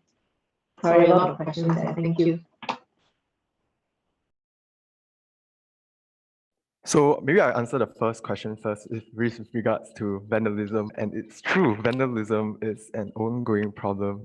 I mean, it's not a very serious problem in Singapore, luckily, but it also means that we need some deterrence. So one thing that comes into mind is that first you prevent this possibility of a problem. So there are window ledges that are more accessible than others. I believe most of us here stay in HDB, since 80% of Singaporeans, we stay in HDB. But some window ledges are more accessible than others, in the sense like the one along the corridors, which are our main ones, they actually are reachable basically. And that's why our first intent is that we put it on top, so that this is just preventive, and it's also for efficiency's sake. But the second one, which has been the most, I guess, preventive method of most of the time, is cameras. Cameras must be installed regardless of in any scenario. We need some form of basically safety blanket. And how I see is that we can actually install it at an angle whereby we only look at the ledges, so that we actually minimize the privacy concerns as well, because I understand that this could be something that actually concerns to residents as well. After all, this is their home.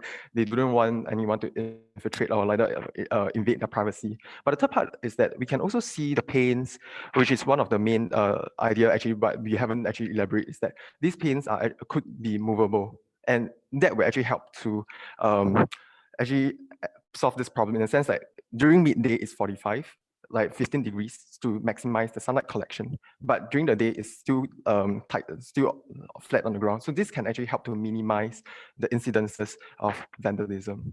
So three main methods, like preventive, or as much preventive measures we can, deterrence, and the third part is basically defensive measures. Maybe I'll pass out with time to talk about the second question. Okay, thanks, Kong.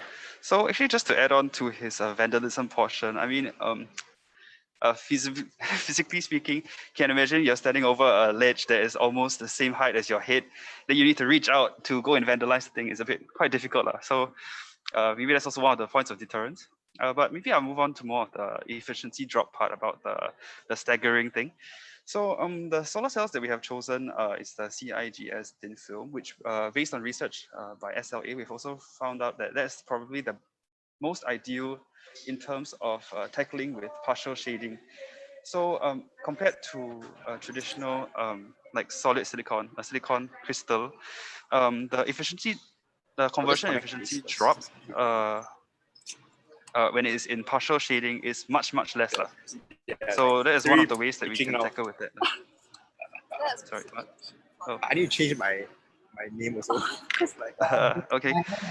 Yeah, so hopefully that answers your question about the efficiency drop. Of course, we can also explore different arrangements, but that would be like the only way to explore that would be to partner with developers on upcoming buildings and integrate our solution into their designs as well. Yeah, okay. Maybe for the third question about the revenue generator, I'll just hand it back to Kong, who will talk to you more about it.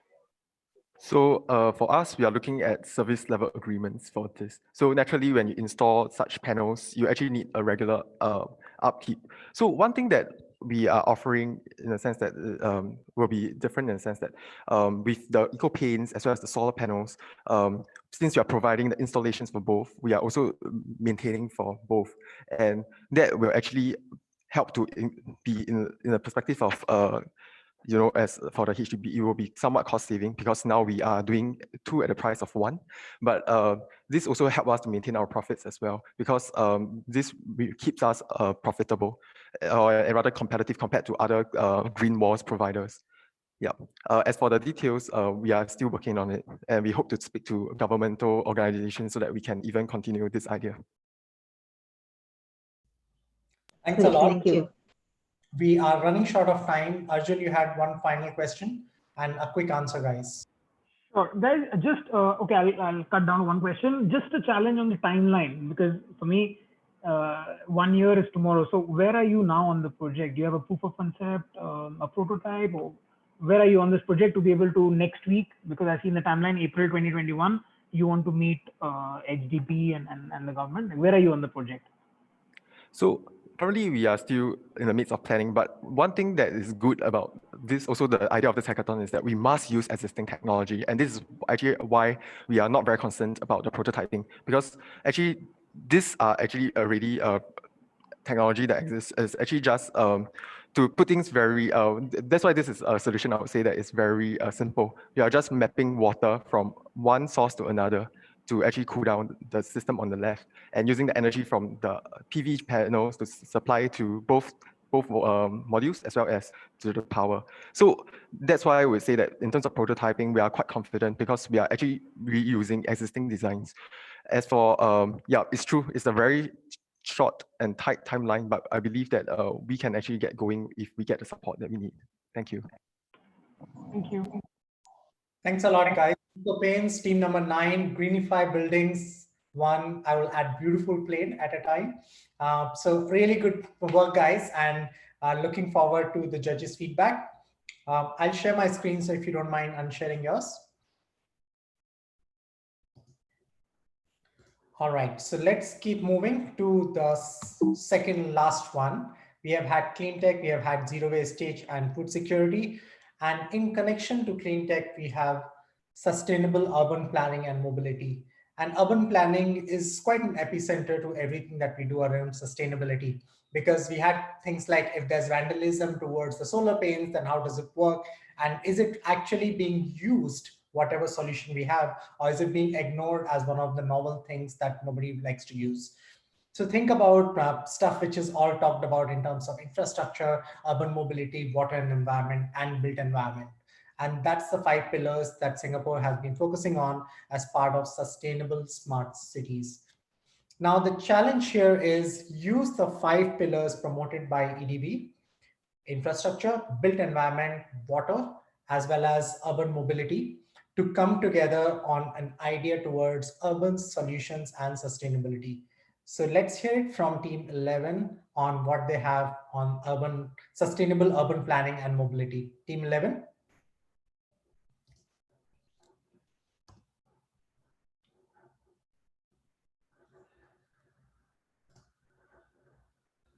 I'm trying to share the screen, but I need you to unshare it first. Just a sec. Yep, here you go.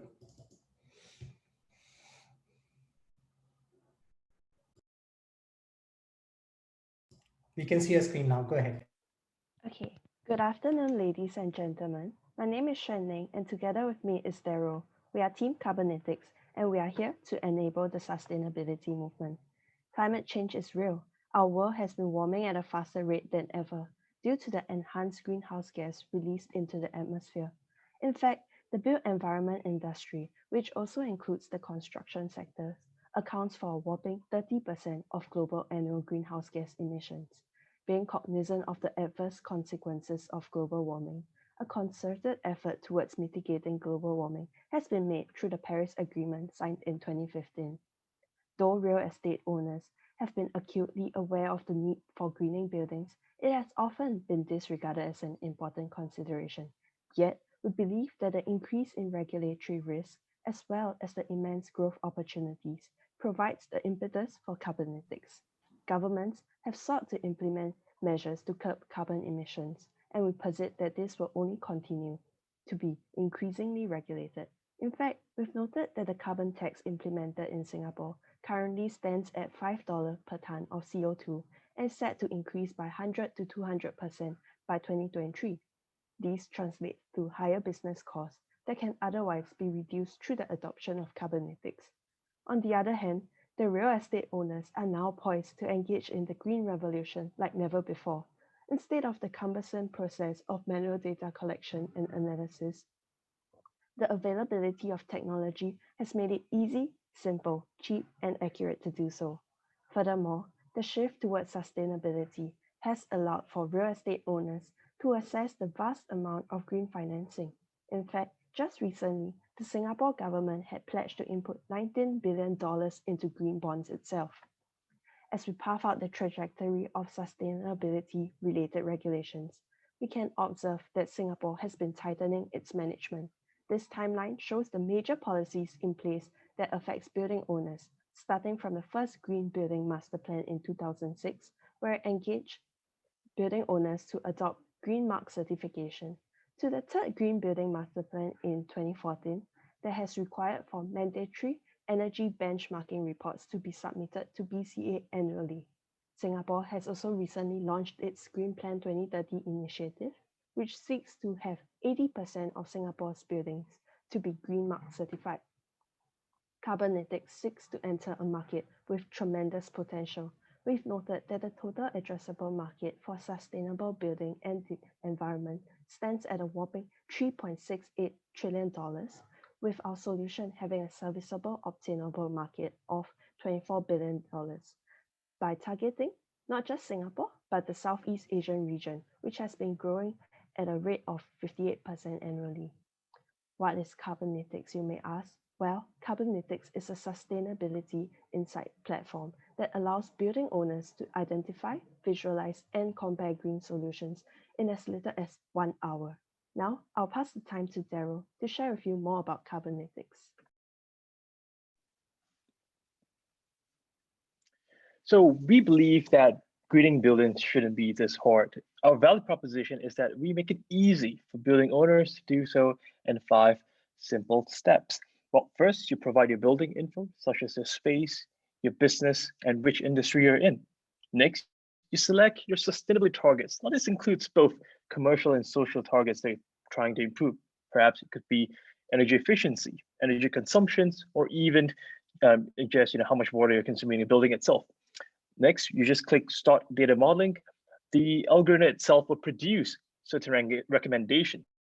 It could produce recommendations such as you should install a solar panel, a wastewater filtration infrastructure, etc.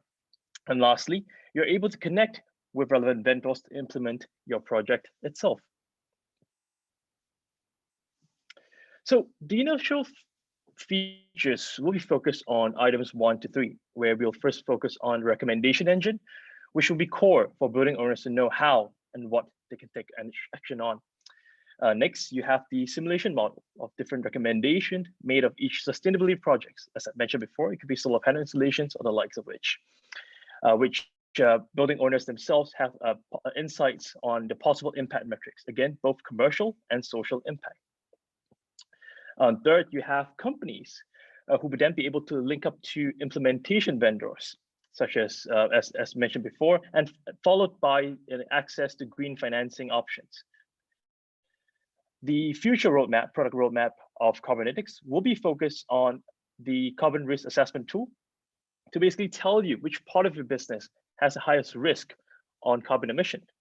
And lastly, when companies are sharing their data with us as part of our carbon tracking, we'll be able to provide insights on a carbon emission on an organization level and allow corporates to purchase carbon credits in the future to achieve carbon neutrality. So the potential benefits is immense as well. We will be able to achieve 90% cost savings, 3 times more than analysis, and almost a tenth of the cost involved. Now, this data is comparative to traditional sustainable consultants, which charge tens and thousands of dollars per project. So how do we actually make money? Well, in essence, we have a subscription model where we charge starter growth and enterprise fee, where companies will be able to access the recommendation engine as well as the impact insights platform. Of course, for large organizations, we will be able to provide customized service such as research and analysis report. So what is the unit economics on that? Well, with the average selling price of the subscription plans that we shared before, $8,000, as well as the costing that we're putting in. So the database cost is basically paying for access to the data that we'll build the data modeling. So platforms such as Zero, Capital Q, as well as I2L Sales, our database that has these data sets available, which will give us a gross profit 6.4, and followed by the customer average lifespan of 5 years. We would get a CLTV to CAC ratio of 8x, which is impressive, I would say, returns. So what is our go-to-market strategy? Well, our initial target audience will be the real estate and hospitality industry, and we're targeting publicly listed companies. Now, the reason why is simply because publicly listed companies are more compelled to install sustainable or provide sustainable implementation infrastructure because of ESG reporting. And of course, on top of that, with the growth trend that was mentioned before of the Singapore Green Plan, where Singapore targets buildings to be Green Mark certified by 2030, there is also regulatory risk from BCA on the revision of the Building Control Act and the BCA Master Plan itself. So what are these sales channels going about to acquiring all these B2B customers? Well, firstly, we're definitely going on direct sales in terms of organic inbounds and sales outreach. We would also work with affiliate partners who would resell our solutions. And lastly, consulting partners who would like to partner with us and utilize our services, will work with us through a discounted usage fee. So who are the competitors in the market? We compare through 4 key factors, and that is localized presence. Is it data-driven or is it more consulting practices? The recommendation engine, and of course, the impact insights on what is the result that you're going to get out of it. Majority of our competitors are based overseas. The ones that are based in Singapore are predominantly consultancy-based business, and see here. So as you can see, we have strong propositions. And of course, lastly, why are we the best team to implement this project? Myself, I'm an innovation consultant, as well as I've experienced enterprise sales the last 6 years. I was a startup founder, as well as I had one previous exit in Shenning, who's here with me.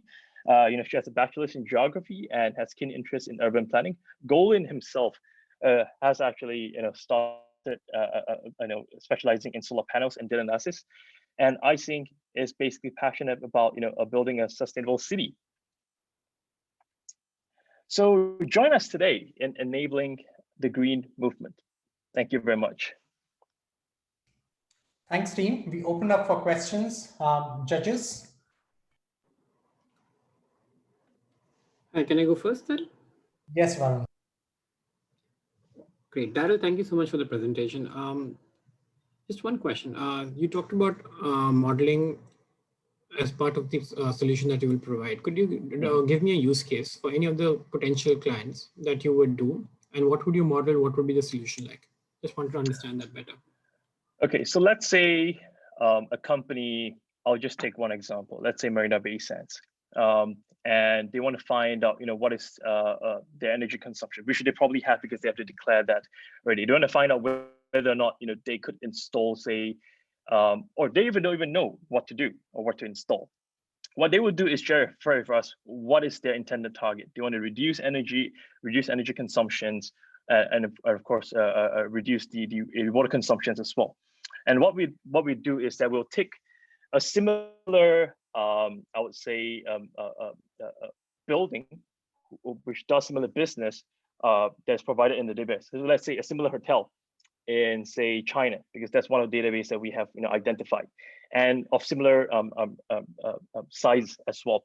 We will basically say that, okay, let's say from month 1 to month 3, this is the energy consumption of this particular hotel. After solar panel installation, this is the results that have gotten in terms of energy reduction and things like that.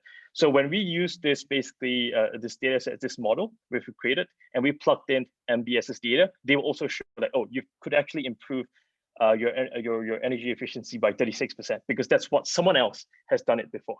So that is the model which we create. Does it make sense to you? Darryl, it helps. So large part of it is benchmarking to existing databases of similar companies or towers or buildings. Exactly. But okay, I'll open up to more questions. At this time at the end, I'll ask more. Okay. Open to other questions. Maybe I'll go next. Thanks very much for that presentation. If I were a consultant, I'll be very nervous. We can partner with you. I think it's it's almost like this is what like developers like myself will be all jumping on board, right? Because oh man, you're gonna help us save tens of thousands of dollars on consultancy, great. I think maybe a few things. Have you considered a freemium model? Because I think just the onboarding process for large corporates is going to take a while, and whether that's something that you've considered in terms of go-to-market, and also in terms of partnerships, you've identified, or rather in terms of competition, you've talked about ESD consultants, engineering firms. That have you considered those as potential partners? And maybe just a note around that. I guess the background research. I wasn't quite sure whether people like Carbon Trust, or was that Carbon Trust? This is a competitor in your field, but maybe you could elaborate around just who you think are going to be the strongest competitors here, because it does sound like to me that you're disrupting the entire kind of engineering consultancy market here. Mm-hmm. Mm-hmm. So I think the first question in terms of whether or not we're opening up a freemium model, I don't think we would provide that. We're more of a trial basis, because we need to target a real estate owners who owns multiple buildings. Because if you have the freemium model, it's probably applicable to people who only have one single building. And the thing is, you need to have continuous usage, right? That's the only way where you have to keep them coming back. And the only people who's going to do that is people like yourself from Land Lease, where you own and manage multiple buildings. So I would say that we would provide more of a trial model. In terms of the partners as competitors, it's kind of a weird situation, because we put them down as competitors right now, simply because we couldn't find any in Singapore that does this. The closest are people who does carbon emission tracking, but they don't really focus on the recommendation side or insights part of things. They just tell you that this is how much carbon you're emitting, but they don't give you any actual insights on what you could do to mitigate that. And only consultants are doing that. So consultants, they have a wide range of services, and analysis is just one of it. So usually they have 4 quadrants itself. I would say that we are not here to replace consultants completely, but we're here to kind of take away this analytical portion, because the honest truth is that analysis is better with data, rather than just them talking to people, extracting this data, when those data sometimes are actually publicly available. In fact, you as building owners have to declare to BCA, your energy consumptions. It was voluntary before, and now it's mandatory. So yeah, I hope this answers your question in terms of where we put ourselves among our competitors. And that's why you see people like Carbon Trust on it. I'd say that the closest one they have is Spira, but that's based in the US and UK, and we've checked, it's they don't have a presence even in APAC itself. Yeah.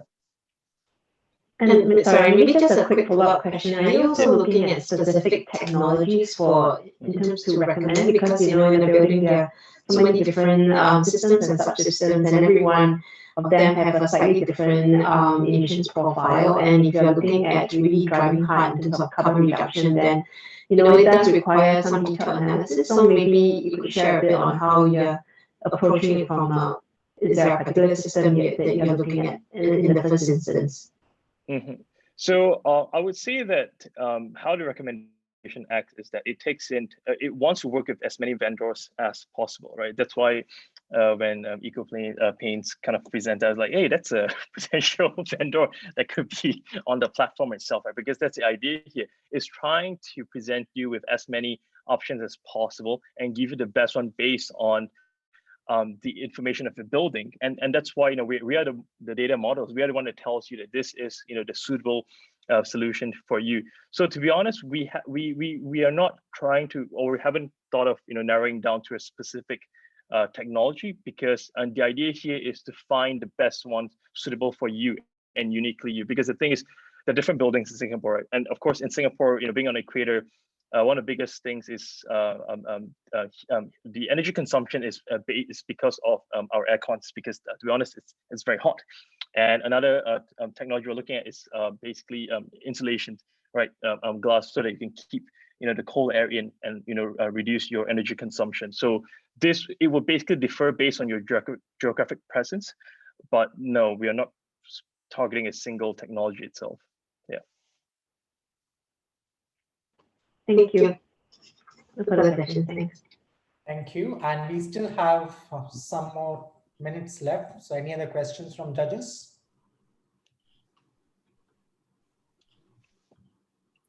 All right, just a note to the teams that even if you have done less than your time or you have overshot, this doesn't impact your points.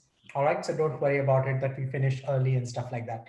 Really good presentation, and let's keep moving. I'll share my screen. All right, so let's get to the next one. And this is the final one, and perhaps one of my favorite, which is reduce pressure on livestock. And the challenge here is all about that Singapore is contributing to 14% of all greenhouse emissions from human activities because of the pressure on livestock. While we have approved the first lab-grown meat in December 2020, there's still a long way to go. And here's the challenge. We need to come up with a business plan to help ensure better food security and reduce pressure on livestock so that we can control the greenhouse gas emissions in the long term. And we have, last but not the least, Team 14 presenting that to us. Team 14, please share your screen. All right, thank you. Let me just share the screen. Can you guys hear me clearly? Yes, we can hear you well. All right, that's great. All right. Slides, all good? Yes, you may want to just go to present and do full screen. I'm using a presenter view, so that's why you might see the top bar. Okay, that's fine. Go ahead. All right. Okay, so without further ado, good afternoon, everyone. My name is Dylan, and I represent Team 14. We are Insect Feed Technologies, and we're a relatively new startup. We actually started operating just last August, and we're creating a sustainable source of protein for the aquafeed industry. The challenge stated in this case study is to come up with a business plan that helps ensure better food security and reduce greenhouse gas emissions from livestock farming in the long term. My team will assume that the context is limited to Singapore, or at least the Southeast Asia region, only for the duration of this plan. I would like to begin this presentation by talking about a problem that many of us actually already know. We are getting more and more concerned by food security. In summary, the world population is expected to continually grow. And as a small island nation, food security has always been a concern for us. According to the Singapore Food Agency, the SFA, we import over 90% of our food supply. And that means that we are exposed to the price and quantity fluctuations from other countries' production processes. Combined with an increase in demand for protein, global meat production is expected to double by 2050. Zooming into each livestock farming industry, there are also traditional sources of protein that are used to feed livestock. For example, the aquafeed industry uses fish meal and soybeans for protein. And these sources of protein have become unsustainable to farm because of problems like a high carbon footprint caused by feed production and an increase in demand but lack of supply of arable land for farming, also known as arable land scarcity. Now, this micro problem, that is the issues with producing the feed required to farm livestock, is what we'll be focusing on today.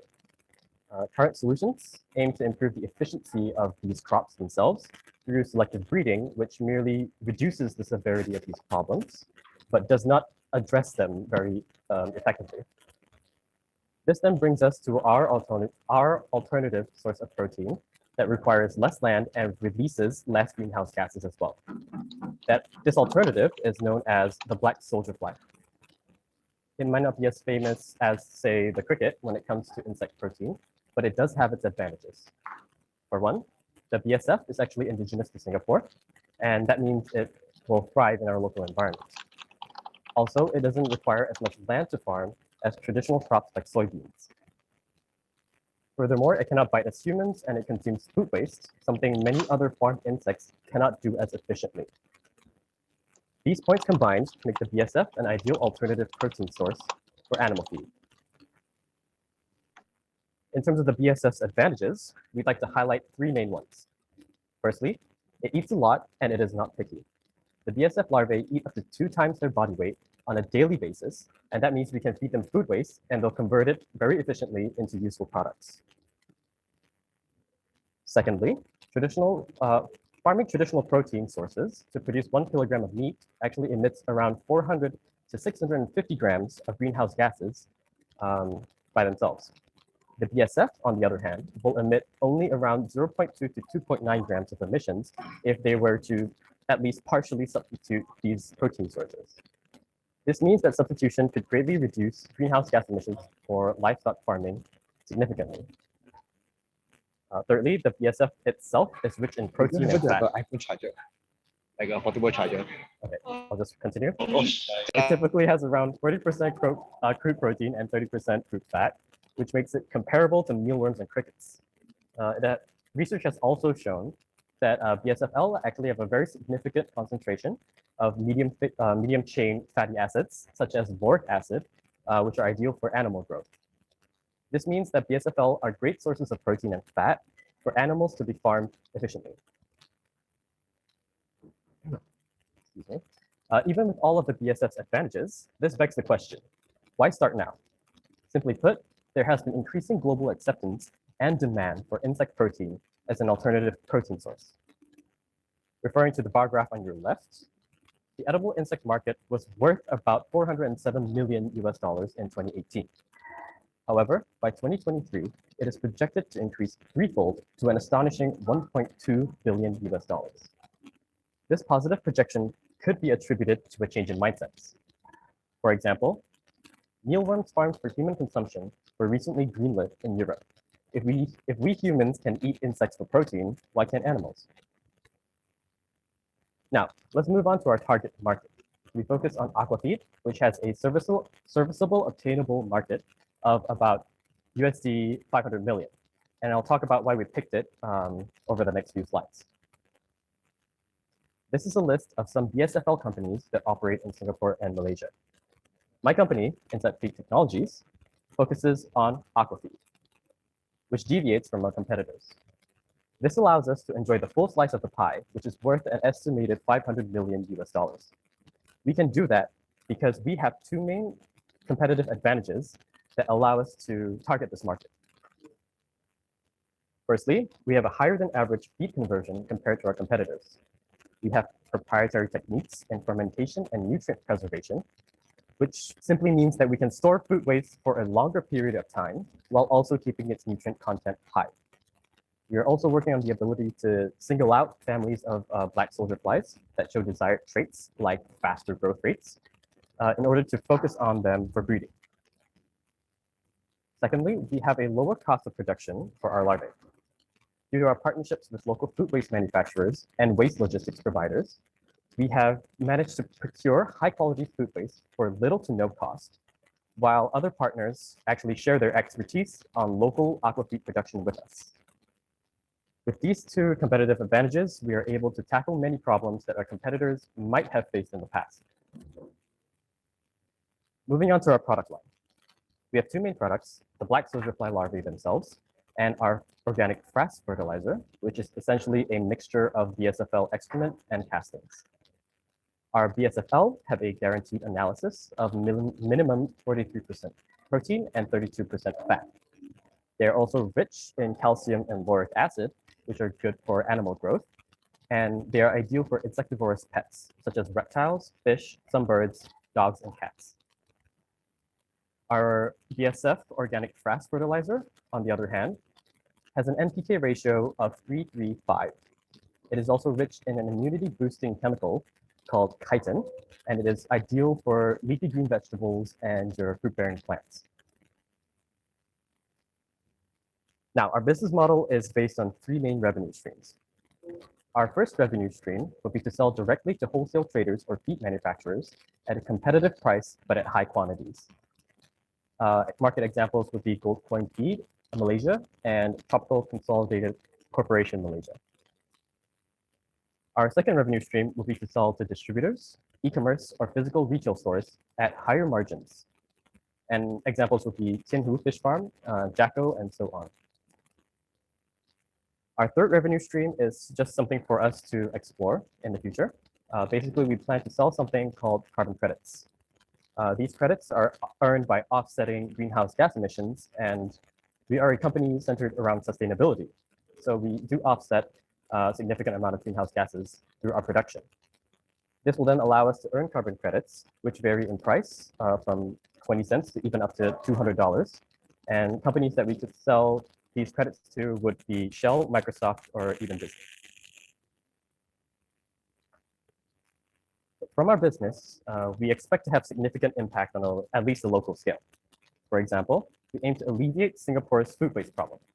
In 2019, 744,000 tons of food waste was produced, of which only 18% was recycled. We simply aim to increase this amount of food waste that is upcycled and turn it into useful products through the BSFL. Secondly, to answer the case study question directly, we will offset a significant amount of greenhouse gases when BSFL are used to substitute traditional protein sources, as mentioned before.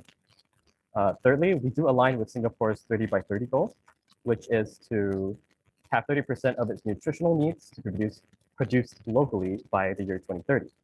And part of its focus is actually on our local aquaculture industry. Because of our potential impact on both a local and regional scale, we have garnered lots of attention from interested parties. Highlights include companies such as Tropical Consolidated Corporation from Malaysia, which is a large pet food manufacturer, Lim Shrimp Private Limited, and Ihu, a sister company of Tianhu Fish Farm. These companies have signed letters of intent with us in good faith of our company's direction. However, there is still much to be done. In terms of the future, we aim to build a reliable ecosystem of partners throughout our value chain. This can be broken down into four main categories, such as food waste providers. We're looking for local and organic food waste, research and development in terms of breeding and production, and customer interest for both our products, the larvae and frass. In terms of food waste providers, we aim to source from more organic pre-consumer food waste from companies like Mr. B and the 1925 Brewing Company. For R&D, we have plans to work with Temasek Aquaculture Innovation Center and Enterprise Singapore, for example. And in terms of our consumer base, we could work with a whole range of companies in order to further spread the word about our products and what we do. This year is a rough timeline of what we expect to do over the next few years. For scale-up and automation, we expect to reach a semi-automated phase by mid-2022, where you work with modular food waste management systems. Afterwards, full automation will kick in by 2023. For selective breeding, we aim to start as soon as our automation process is settled. And for carbon credits, it's just something that we are testing and we'll plan to start as soon as we can. All right, before moving on to team financials, let me tell you more about the team itself. For the sake of this hackathon, we are just a 3-man team, and we'll start with my boss, Sean. Sean has experience in the agri-tech and startup development departments over at Enterprise Singapore.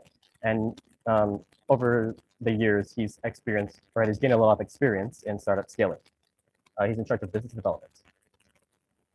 Next, we'll talk about our operations head, Hashir, who graduated from NUS with a bachelor's in chemistry and has a year's worth of startup experience. As for me, I'm in charge of research, and I'm a year 3 chemical engineering student over at NTU. I possess some knowledge on basically process engineering and safety. In addition to our team, we do have a well-established group of advisors who are able to guide us through the aquaculture and startup aspects of the company. In terms of team financials, we expect the next stage of growth to be propelled by scale and efficiency in our conversion. Our main drivers of growth will be our conversion rate, that is the amount of larvae and frass we can produce per unit food waste, and full automation, which we expect to kick in by 2023. For future growth, we are currently looking for partners to further scale and develop the future of sustainable animal feed production. If you are interested, or if you know anyone who's interested, feel free to reach out to us. References for the presentation are shown. Other than that, thank you very much. I'll be taking questions now. Thank you, Team 14. And let's open up for questions. Alias and Matthew, conscious you haven't asked and you had raised your hands before. Any questions from you first? Yeah, I can go. Thank you so much for the presentation. I think there was some good research on how solution is sustainable in terms of greenhouse gas emissions compared to using animal feed. This is definitely a good and viable alternative source of protein and feed for aquaculture. So one of the things that I wanted to look at, you guys pointed out that there is a more efficient protein conversion from waste to larvae. But one of the things that I want to raise is, what about the feed conversion ratios for larvae versus traditional fish feed out there? So for example, the average feed conversion ratio for like fish feed yield, just a normal fish feed yield, is like 1.3, 1.6 kg to produce 1 kg of fish. So is the feed conversion ratio better in terms of the kind of quantity that you can produce with the larvae?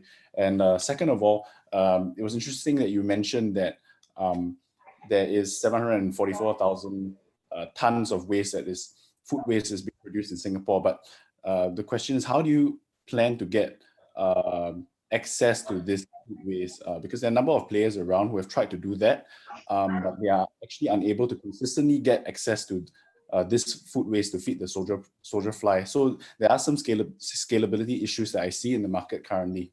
Yeah, thank you. Should we answer these two questions first? Or do we wait for all the questions? You can answer the questions. Okay, yeah. So let me answer the first question regarding terms of conversion ratios, right? So yeah, I'm pretty sure you understand the market, Elias. I think you've done a lot of research on that part also. So right now we are currently working out, what kind of conversion ratios we're talking about. I can tell you for sure that larvae will not be a full replacement for the feed itself. So in the feed itself, right, you definitely still have some fish meal, some soybean that's being used in the production of the feed itself, right? So from what we do know is that the worst case scenario is that, in the feed, you can only substitute about 10% of the fish meal as a protein source using the larvae itself. And at the best case scenario, we can do a full replacement. But then again, that really depends on the formulation of the feed, right? Now, I don't have a very definite figure for you to say that, okay, because all types of fish have different nutritional needs. But just to give you a rough sense of what we do know after working with Temasek Aquaculture Innovation Center, is that, if you do formulate a feed with about 25% infection of fly larvae, we're talking about a conversion ratio of about 1.4. So Well, of course, all these really depends on the environmental conditions that where you breed the fish, and that is for tilapia. And of course, if you're talking about different fishes, you're talking about different formulation, different parameters, and of course, different nutrition absorption rate. So this is where the bulk of IP is, right? I mean, everyone can breed the black soldier fly. Right? You go to Indonesia, Malaysia, all trying to do their own black soldier fly. They're using different types of ways, stuff like that. But for us, it boils down to two things, right? Quality in terms of consistency in quality and consistency in terms of quantity. So this is where feed manufacturers know that, okay, we're able to produce a certain amount of larvae to incorporate into their feed, and this is the kind of quality they're getting. And if they know this is the kind of quality they are getting, this is the kind of quality of feed that they can produce. And the IP comes in where they formulate different types of feed based on different amounts of bacterial fly larvae inside the feed. And this is core of our IP for us. So right now we are working out some deals with feed manufacturers where we co-share the IP, where we also know what kind of formulation we need for different types of species of fish. Let's say now we're talking about sea bass, right? Maybe we can incorporate 50% of larvae inside there. Right? And that really boils down to what kind of larvae you have in the first place as well. So that's the first answer. I hope that's satisfactory. Second question we have regarding scalability. How do you access the food waste? So this is something that we understand. If you're doing any bacterial fly operations, you need to get your hands on food waste. Right now, primarily, I'm getting it directly from the source itself. And in the future, or rather, as we speak, right, actually just came down from a meeting. We're actually working with some waste distributors. We're trying to negotiate a deal with them. Where actually to come partner with us, either as on a partnership basis or like an investor basis, where they actually work together with us to actually supply us waste. Because we do know that the waste logistics business is, or rather that the play is not our game, it's not our focus. But there are already players out there that are willing to move into this space. Right? So we are working with them right now. I'm not at liberty to share who are the players now, but yes, this is something that because they have the scale, we have already the whole distribution channel on how to collect the waste.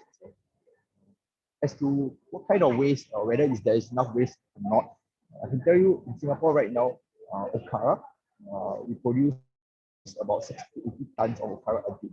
Beer grains, just from one company alone, they produce 500 tons per day of beer grains. So the market is definitely big enough to have a few players. You guys heard about Isentia. I hope that answers your question. Yeah, thank you very much. That's quite a good starting point to actually note that your final product will not be the larvae itself and that you're feeding to the fish, but actually that you actually will formulate your fish feed, look at the amino acid profiles that are required to get a complete fish feed. So that's a good place to start. Yeah, thank you. We have 2 more minutes left. Any further questions from the judges? Yeah, probably sorry. I wanted to Go ask one ahead. question. Yeah. Yeah, so one of my questions definitely goes to the scalability. I do agree that Elias has mentioned this. I just want to ask you in terms of quality, because you're mentioning you want to focus on quality. How do you look at quality as well? And even though if you get food waste from companies, typically I know food waste, if you will say okara is one of the waste, but if you look at general food waste, like looking at 1925 Brewing, it's a restaurant. Food waste typically is a mixture of different products as well. So are you going to look into segregation of the food waste to make sure that you remove all the inorganic substance from it?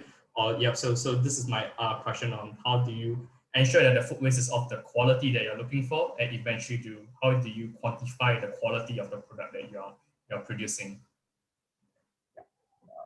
I remember you, Dr. Matthew. I think we have met before at some of the hackathons previously. Yes. So I think first of all, let's clarify that now we are collecting just the brewery grains from 1925. So it's not the restaurant kind, right? When we first started out, right, a lot of people reached out to us and said, hey, why not we collect this waste, especially NEA, they're saying, oh, there's a lot of mixed waste out there. Why not we try and do that first? First and foremost, I mean, yes, there's a lot of mixed waste out there, but that's not something we're focusing at, because in terms of mixed waste, there's no way we can guarantee the quality. That's one. And the fact is that if I'm using mixed waste, there's no difference from us being a backyard farmer in Malaysia, where you're just trying to just to sell the larvae, and there's no definite, I would say, value in terms of our strategy is very clear. I'm going to take what ways that I can control, the ways that I know that it's clean, it's of quality, and it's consistent. And that's why we target, first of all, the food manufacturers, because day in, day out, they're producing the okara, which is the same kind.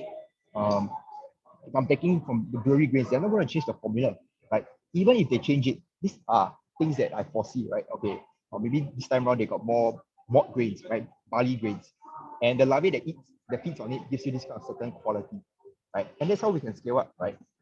Because right now, imagine I have one facility that's dedicated to just clearing the waste from this type of waste stream, right? And then you can just keep, formulating different types. So I can tell you the end goal is really, it's just not taking one type and just feeding one type to the larvae, but it's about formulating and optimizing the nutrition.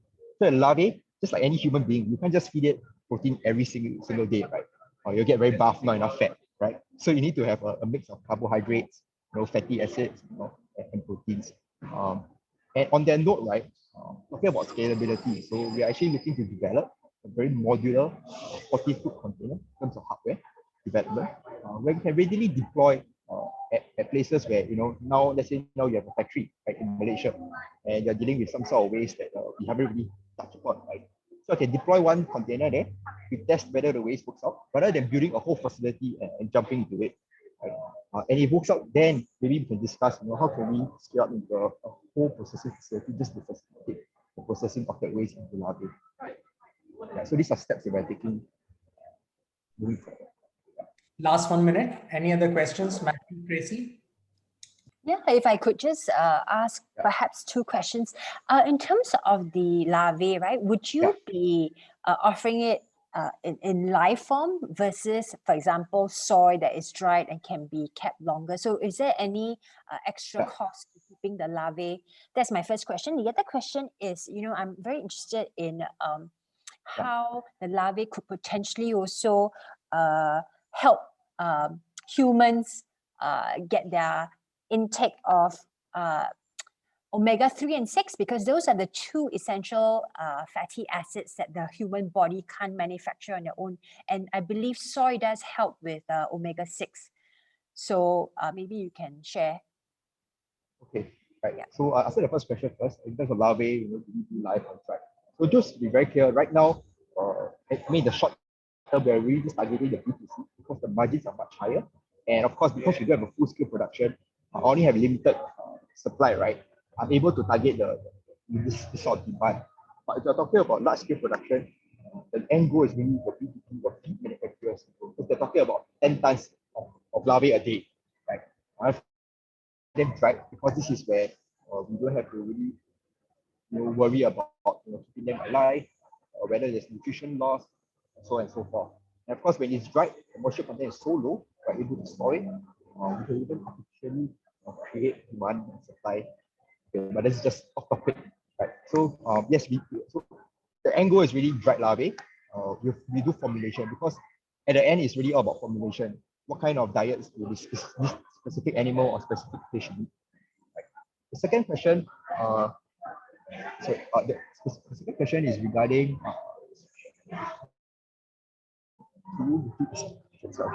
Yeah, the second question was about whether the larvae addresses, or does it offer omega-3 or omega-6?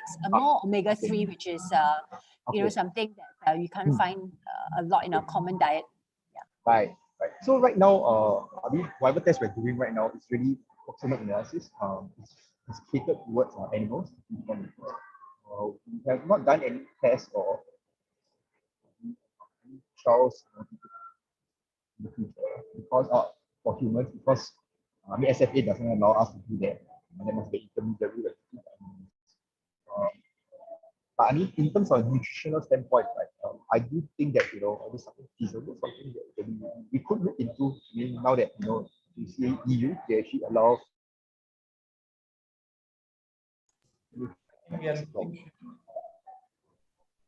Sean, we are losing you.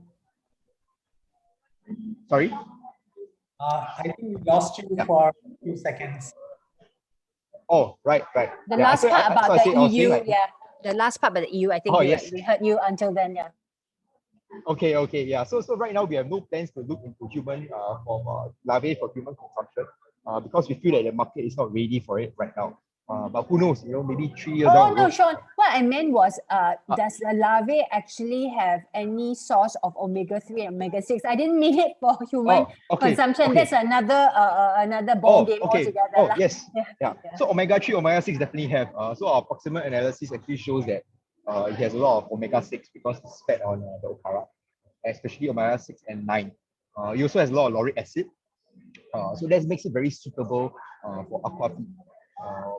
And I can tell you the reason why it has higher amounts of lauric acid and all these kind of fatty acids is because we feed it soybean, right? And this gives us a competitive advantage over players that have not been in the space using soybean to feed the larvae.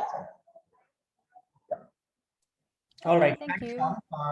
I hope Tracy were able to hear Sean well, given the discussion in the audio. But yes, guys, as in feel free to connect with each other after the event. We'll be happy to share the details if need be. And thanks a lot, team, for your answers. Let's keep moving on. We have finished the 5 presentations.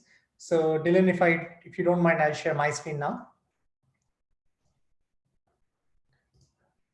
All right. So yes, all good.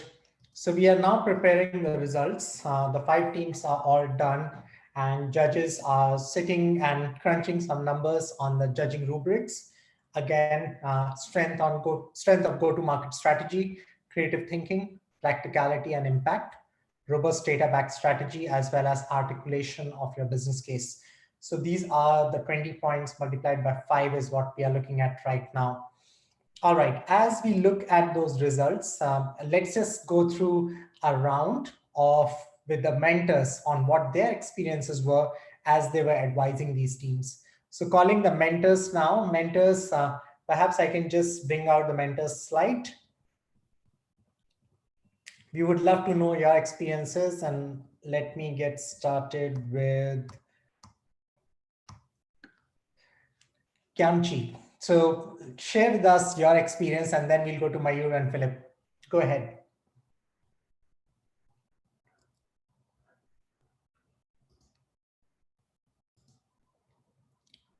I think we don't have the first mentor. So shall we go to Mayur now? Mayur, are you with us? Oh, yes, definitely. Yes.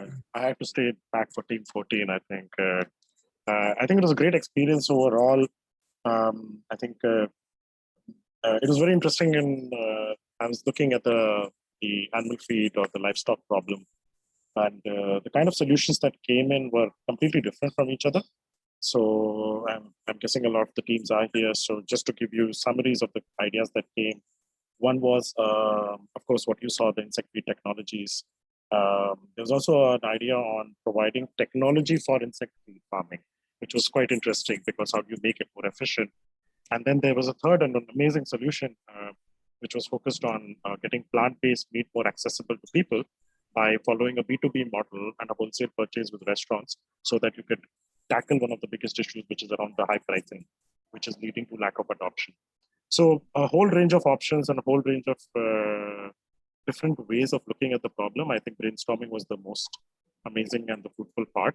But I'm really happy to see the presentation today. And I think one of the biggest things in this sector, and having worked in it, built an animal feed business, and now working to bring this closer to the consumer from a rather sustainability perspective in Singapore, is that solutions need to be focused on multi-pronged approaches. And that's where the insect feed technologies solution for me really does stand out, because it's not just solving a protein problem, which is a no-brainer, it needs to be solved globally, not just in Singapore, but also solving a big problem for Singapore, which is on food waste. So that is why, for me, solutions like this need to be backed and showcased much more. In fact, I'm already trying to support them with retail presence in the Green Collective. So that's a first start for them. So that's one of the takeaways from the hackathon. So good luck to everyone on the team. Thank you. So glad to see that the mentorship is also impacting the networking as well as some concrete takeaways for the team. Would love to call Chu Ong. You had a mention from the minister. We would love to hear more from you. Chu, are you with us?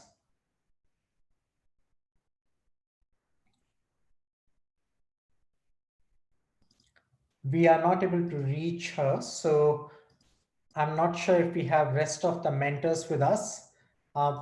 We would also open up questions from the audience who have been quite patiently listening to all the 5 presentations.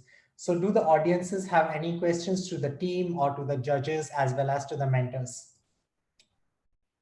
And in the meantime, as we collect the mentors and the questions from the audiences, judges love to hear your feedback. How was your overall experience? Let's start with Arjun.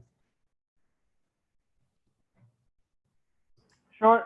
No, it was amazing. I think I learned a lot today. I think it's what I wanted to do as well. Especially, I think what stood out for me was definitely the last presentation as well. It just got me thinking a lot on how we can tackle even food waste, not just the fact, even not just because it tackles a few problems at the same time. So it was really interesting for me, not just tackling food waste, but also how you can feed your livestock and also humans. Maybe I don't know why BSF is not out there in the market for humans, even though crickets and grasshoppers, etc. are.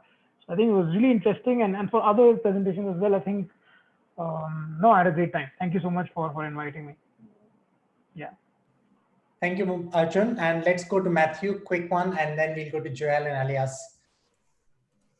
Yeah, I guess I do enjoy a lot of the presentation, especially looking at different areas that they target, not just at the sustainability, also look at the business model. I think all the teams has done really good market research to understand what's the key problems and how do they come up with the solutions to address that particular problem that they're looking at. So I think I love the way they present. Everything is very well structured. I do understand exactly what they are trying to do, and that's why I wouldn't have a lot of questions to ask them, but I mean, I'm more than happy to see how we can further conversation with them if they want to have more further conversation. Yeah, so really appreciate everyone's time and then to give us a really good insight about the whole idea that you have. So thank you so much and well done to all the teams. Thank you, Matthew. Let's go to Joel, quick one. Yeah, just blown away by the quality of the presentation. So well done to all the teams. I think what I was actually quite surprised to see, right, because no doubt there were a lot of desktop research that was done. A lot of the teams actually did the groundwork and getting, tons of interviews done. And I think that's really critical to getting ideas off the ground. And through those interviews, you were able to get very specific insights into quite complicated industries actually, like, even the solar one, the buildings one, these are really traditionally very hard to crack industries, and you've managed to very pertinently got to the problem and be able to highlight some really elegant solutions. So really well done to all the teams here. Thank you. And Alias? Well, I'm very thankful that I was invited to look at the various companies here today. I was actually told that the people presenting today would be students, and I was told to, please, they're going to be students. You need to go easy on them. But I was really blown away by the quality of the presentations. This was really impressive. And particularly for the area which I'm more specialized in, for food, I would like to say to both companies that these are ideas that really can take off in the Singapore market. Both address certain pain points in Singapore that exist. So great job to you guys. Yeah. Very relevant and thorough ideas. Thanks a lot. Let's go to Varun. Oh, sorry. Yeah. No, completely blown away as well. Think it's easy to come up with ideas, but all the teams really went into the ecosystem, understood exactly how they may be able to put it into the market. And that was really inspiring. A lot of the things that they talked about really going into the ecosystem, the partnerships that they need to have, even the regulations in play in Singapore. Great learnings there. Well done, all the teams. Thank you. And last but not the least, Tracy, please. Yeah, thank you for having me. I think I've learned so much today as an outsider, someone focusing on marketing in a tourism industry that is quite far away from what we've discussed today. So just wanted again to congratulate all the teams for their passion and drive. I felt it in every single presentation and really admire your drive to make this world a better place. And yes, depending on the youth to really help to drive that passion and hopefully, make a big difference to our world. Thank you. Thank you, Tracy. And indeed, a really good knowledge sharing. And we skimmed the surfaces and went really deep. Thanks a lot. I would love to call upon Josiah and Boston from Tribal to share more on some upcoming programs coming from SCAPE as we churn the results. So results are coming soon. Over to you, Boston. Thank you. So Josiah will be sharing his slides pretty soon.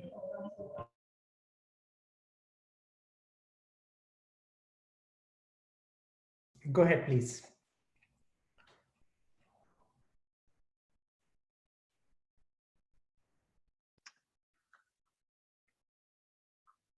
Hi, can I just check if you're seeing the slides well? You can see the slides. Go ahead. Okay, great. All right. Hi, everyone. My name is Josiah, and along with my colleague Boston, we're actually here today to share about an exciting new program that SCAPE is partnering with us to do. It's called Campfire. I wouldn't go so much into detail just yet because Boston's going to do that. I'm going to give you a bit of background about who we are. So first and foremost, SCAPE, the National Youth Council, SCAPE and Tribal Worldwide, which both Boston and I are from, we've actually done a partnership to come out with this program called the Campfire program.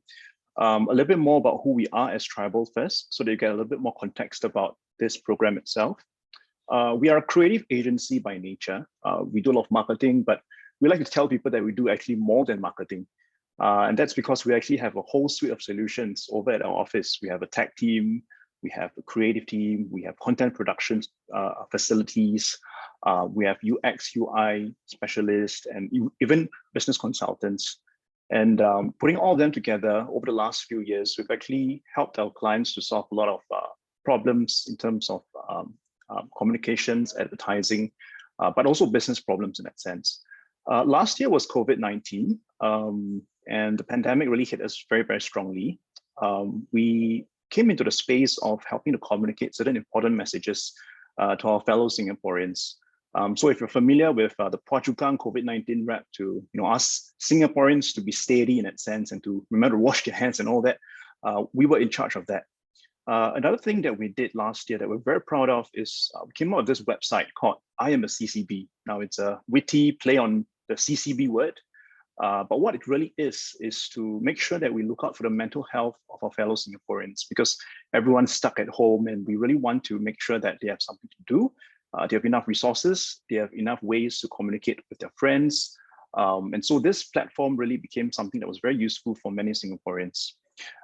We also do content production. So actually we worked with the people that did Baby Shark to actually create a music video with the Public Utilities Board to teach preschool kids about water conservation.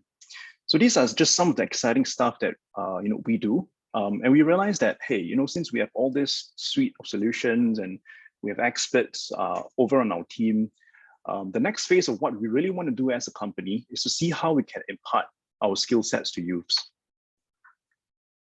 And we are quite familiar with what it means to work with youths to come up with innovative solutions, because we are also the team behind this other program called Equator.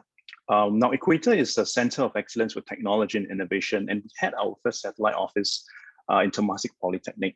We work with the students over there. We come up with solutions for our clients, and we also, from the ground up, create certain tech capabilities and innovative stuff. I wouldn't go through in detail, but just to say that we've done chatbots together with these youths. One of the things that we are also quite proud of is that we actually came up with a solution for SMRT to make sure that we are able to facilitate e-travel chits so that we wouldn't have to actually gather too many people at stations. And that actually helps to deal with the frustrated consumers at many points in time. But we realized that while Equator was a great program, we usually bring through the participants of Equator through a 2-week program where we get our subject matter experts to teach them a little bit more about things like UX, UI, creative solutioning, content production, storytelling, business consultancy. And after they have learned all these things, they work with us to create stuff like this that you see on this screen right now. But we realized that there was a certain gap because only the polytechnic students that we work with would be able to gain value from this program. And we wanted something a bit more with more diversity in that sense. So that even if you're not in a polytechnic, if you're in a university, or even if you're not in any school, as long as you're a youth, you're able to work with us, and we want to bring people together. And hence we came up with this, I would say, an evolved version of the Equator program, called Campfire. And even in the name itself, you would sense that it's a very nice metaphor of what we want to do, bringing people together in a safe space, bounce off ideas with each other, learn different skill sets from one another, so that they will be able to come up with solutions and come up with great ideas for the society. I'll show you a very quick video before I pass the time over to Boston to give you more details on what Campfire is.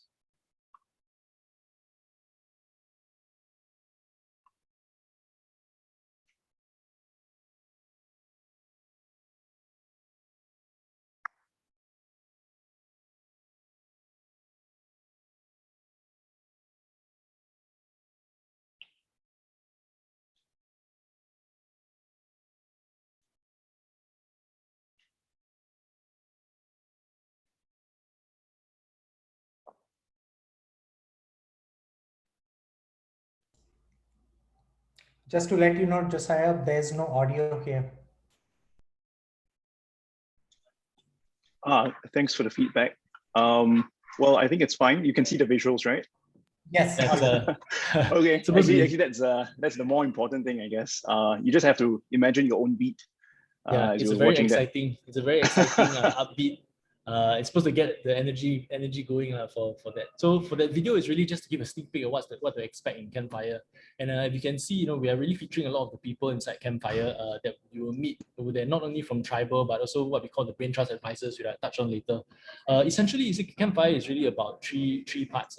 It's one, there's a hackathon. There's a hackathon segment inside. So it's really like being presented with a problem statement.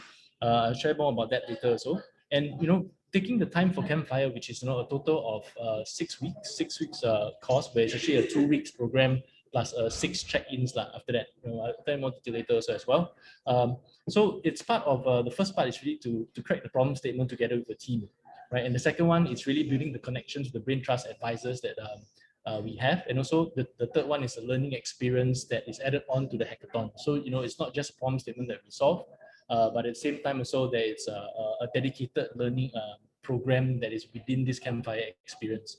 So essentially Campfire is really what we call a youth launchpad. And it's a program that we want to empower you with real world experience, and that's what we bring to the table, so that like Josiah said, in this new normal situation, it's really how to thrive in this. It's really to ignite the fire to come up with solutions of your own, or whether it be part of your work or your school or the next hackathon that you guys are joining. And our goal is really to ignite the passion for entrepreneurship, design innovation, social enterprise, volunteerism, and creative storytelling. And like the storytelling concept of Campfire, right? We want every participant to leave with their own story to tell as well.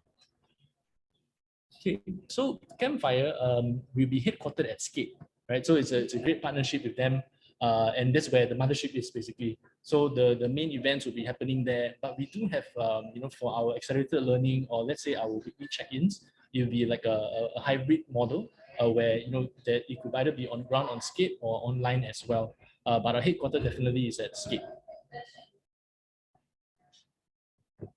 Okay, this is the important slide. So for the Campfire cycle, right, it happens on, it begins on 1st April, right? It's happening very soon. But we're very grateful to be given the opportunity to share this with you guys. So you can share with either your friends or yourself. You see that it's a program that excites you.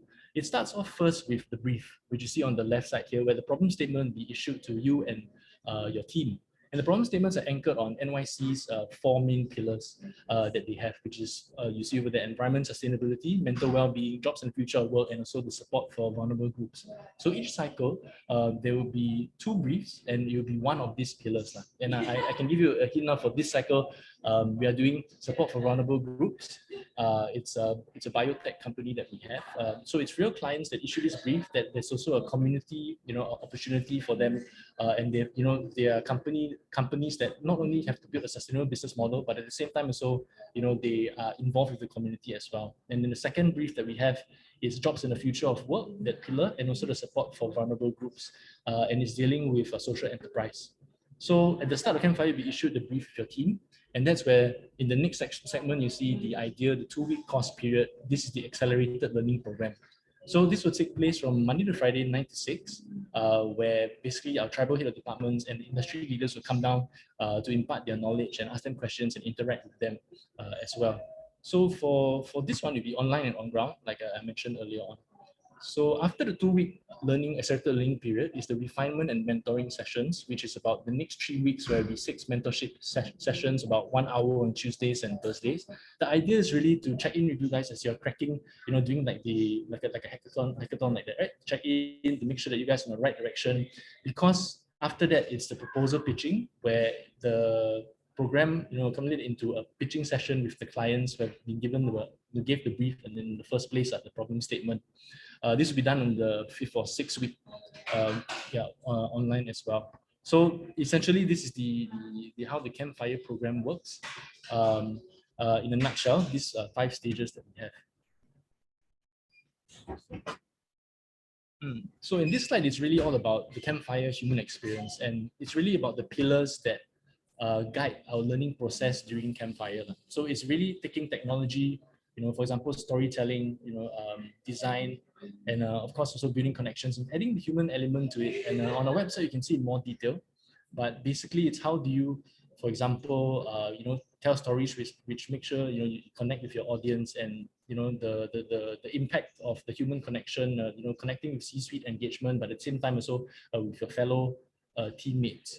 Right. So this is really, just to show like this kind of the pillars that we are guiding our Campfire program, that the learning experience that we are giving. So in a nutshell, this is the schedule for the accelerated learning. It's really to give an overview of what's happening for each of the classes that are going on for the 10 days. I'll just run through briefly. So on the right is really all the head of departments and their specialties, specializations. So for the first day, for example, it's our head strat, our planning director, will share about the A to Z's of really how to with a problem statement, how to come up with a pitch and a solution, and how do you crack this current problem statement that you're given. Is the strategy around it. And the next day is about designing user experience, and it's not only about design thinking, but it's also doing and making, where Mario, our head of CX and design strategy, will impart his knowledge. So in the day itself, there will be broken up into many parts. It's the theory, case studies, and also applying these concepts that is being taught that day. And we have everything up to on day 4, sustainable social enterprise, where Michael, our head of business transformation, will share about creating a sustainable business model around the idea that you have. Day 5 is all about project management. If you really have an idea, have a plan, have a business model, how do you manage this whole project, that the timelines and all. On the next week, you see on Monday, on 12th April, with Vincent, making sense of data, right? And we have technology also on day 8, which is taking technology and applying it. So day 9 is an interesting one, where we have Jeff, our deputy CEO, together with the Brain Trust advisors and basically the industry leaders, come down and give talks. At the same time, to interact with the youth participants there. So in a nutshell, this is the program that we have, but in more detail, you can find it on the website as well. And the last slide, second last slide actually, is really about the Brain Trust advisors and who they are. So we really want to find a diverse group of the industry practitioners, and many of them, they are CEOs, owners, founders, but at the same time also we have social entrepreneurs like Cindy, for example, and also content creators to come in during the 2-week accelerator to really mentor you guys, and then also at the same time give the feedback on the ideas. And yes, it's really the last slide. For any questions or anything, you can just email them to burningquestions@campfire.sg. Our applications open until 29th March, and the program starts on 1st April to 14 May. And you can just visit the website there on campfire.sg. Yes, thank you. Thank you so much for your time, guys. Thank you, Waston. Thank you, Josiah. Thank you.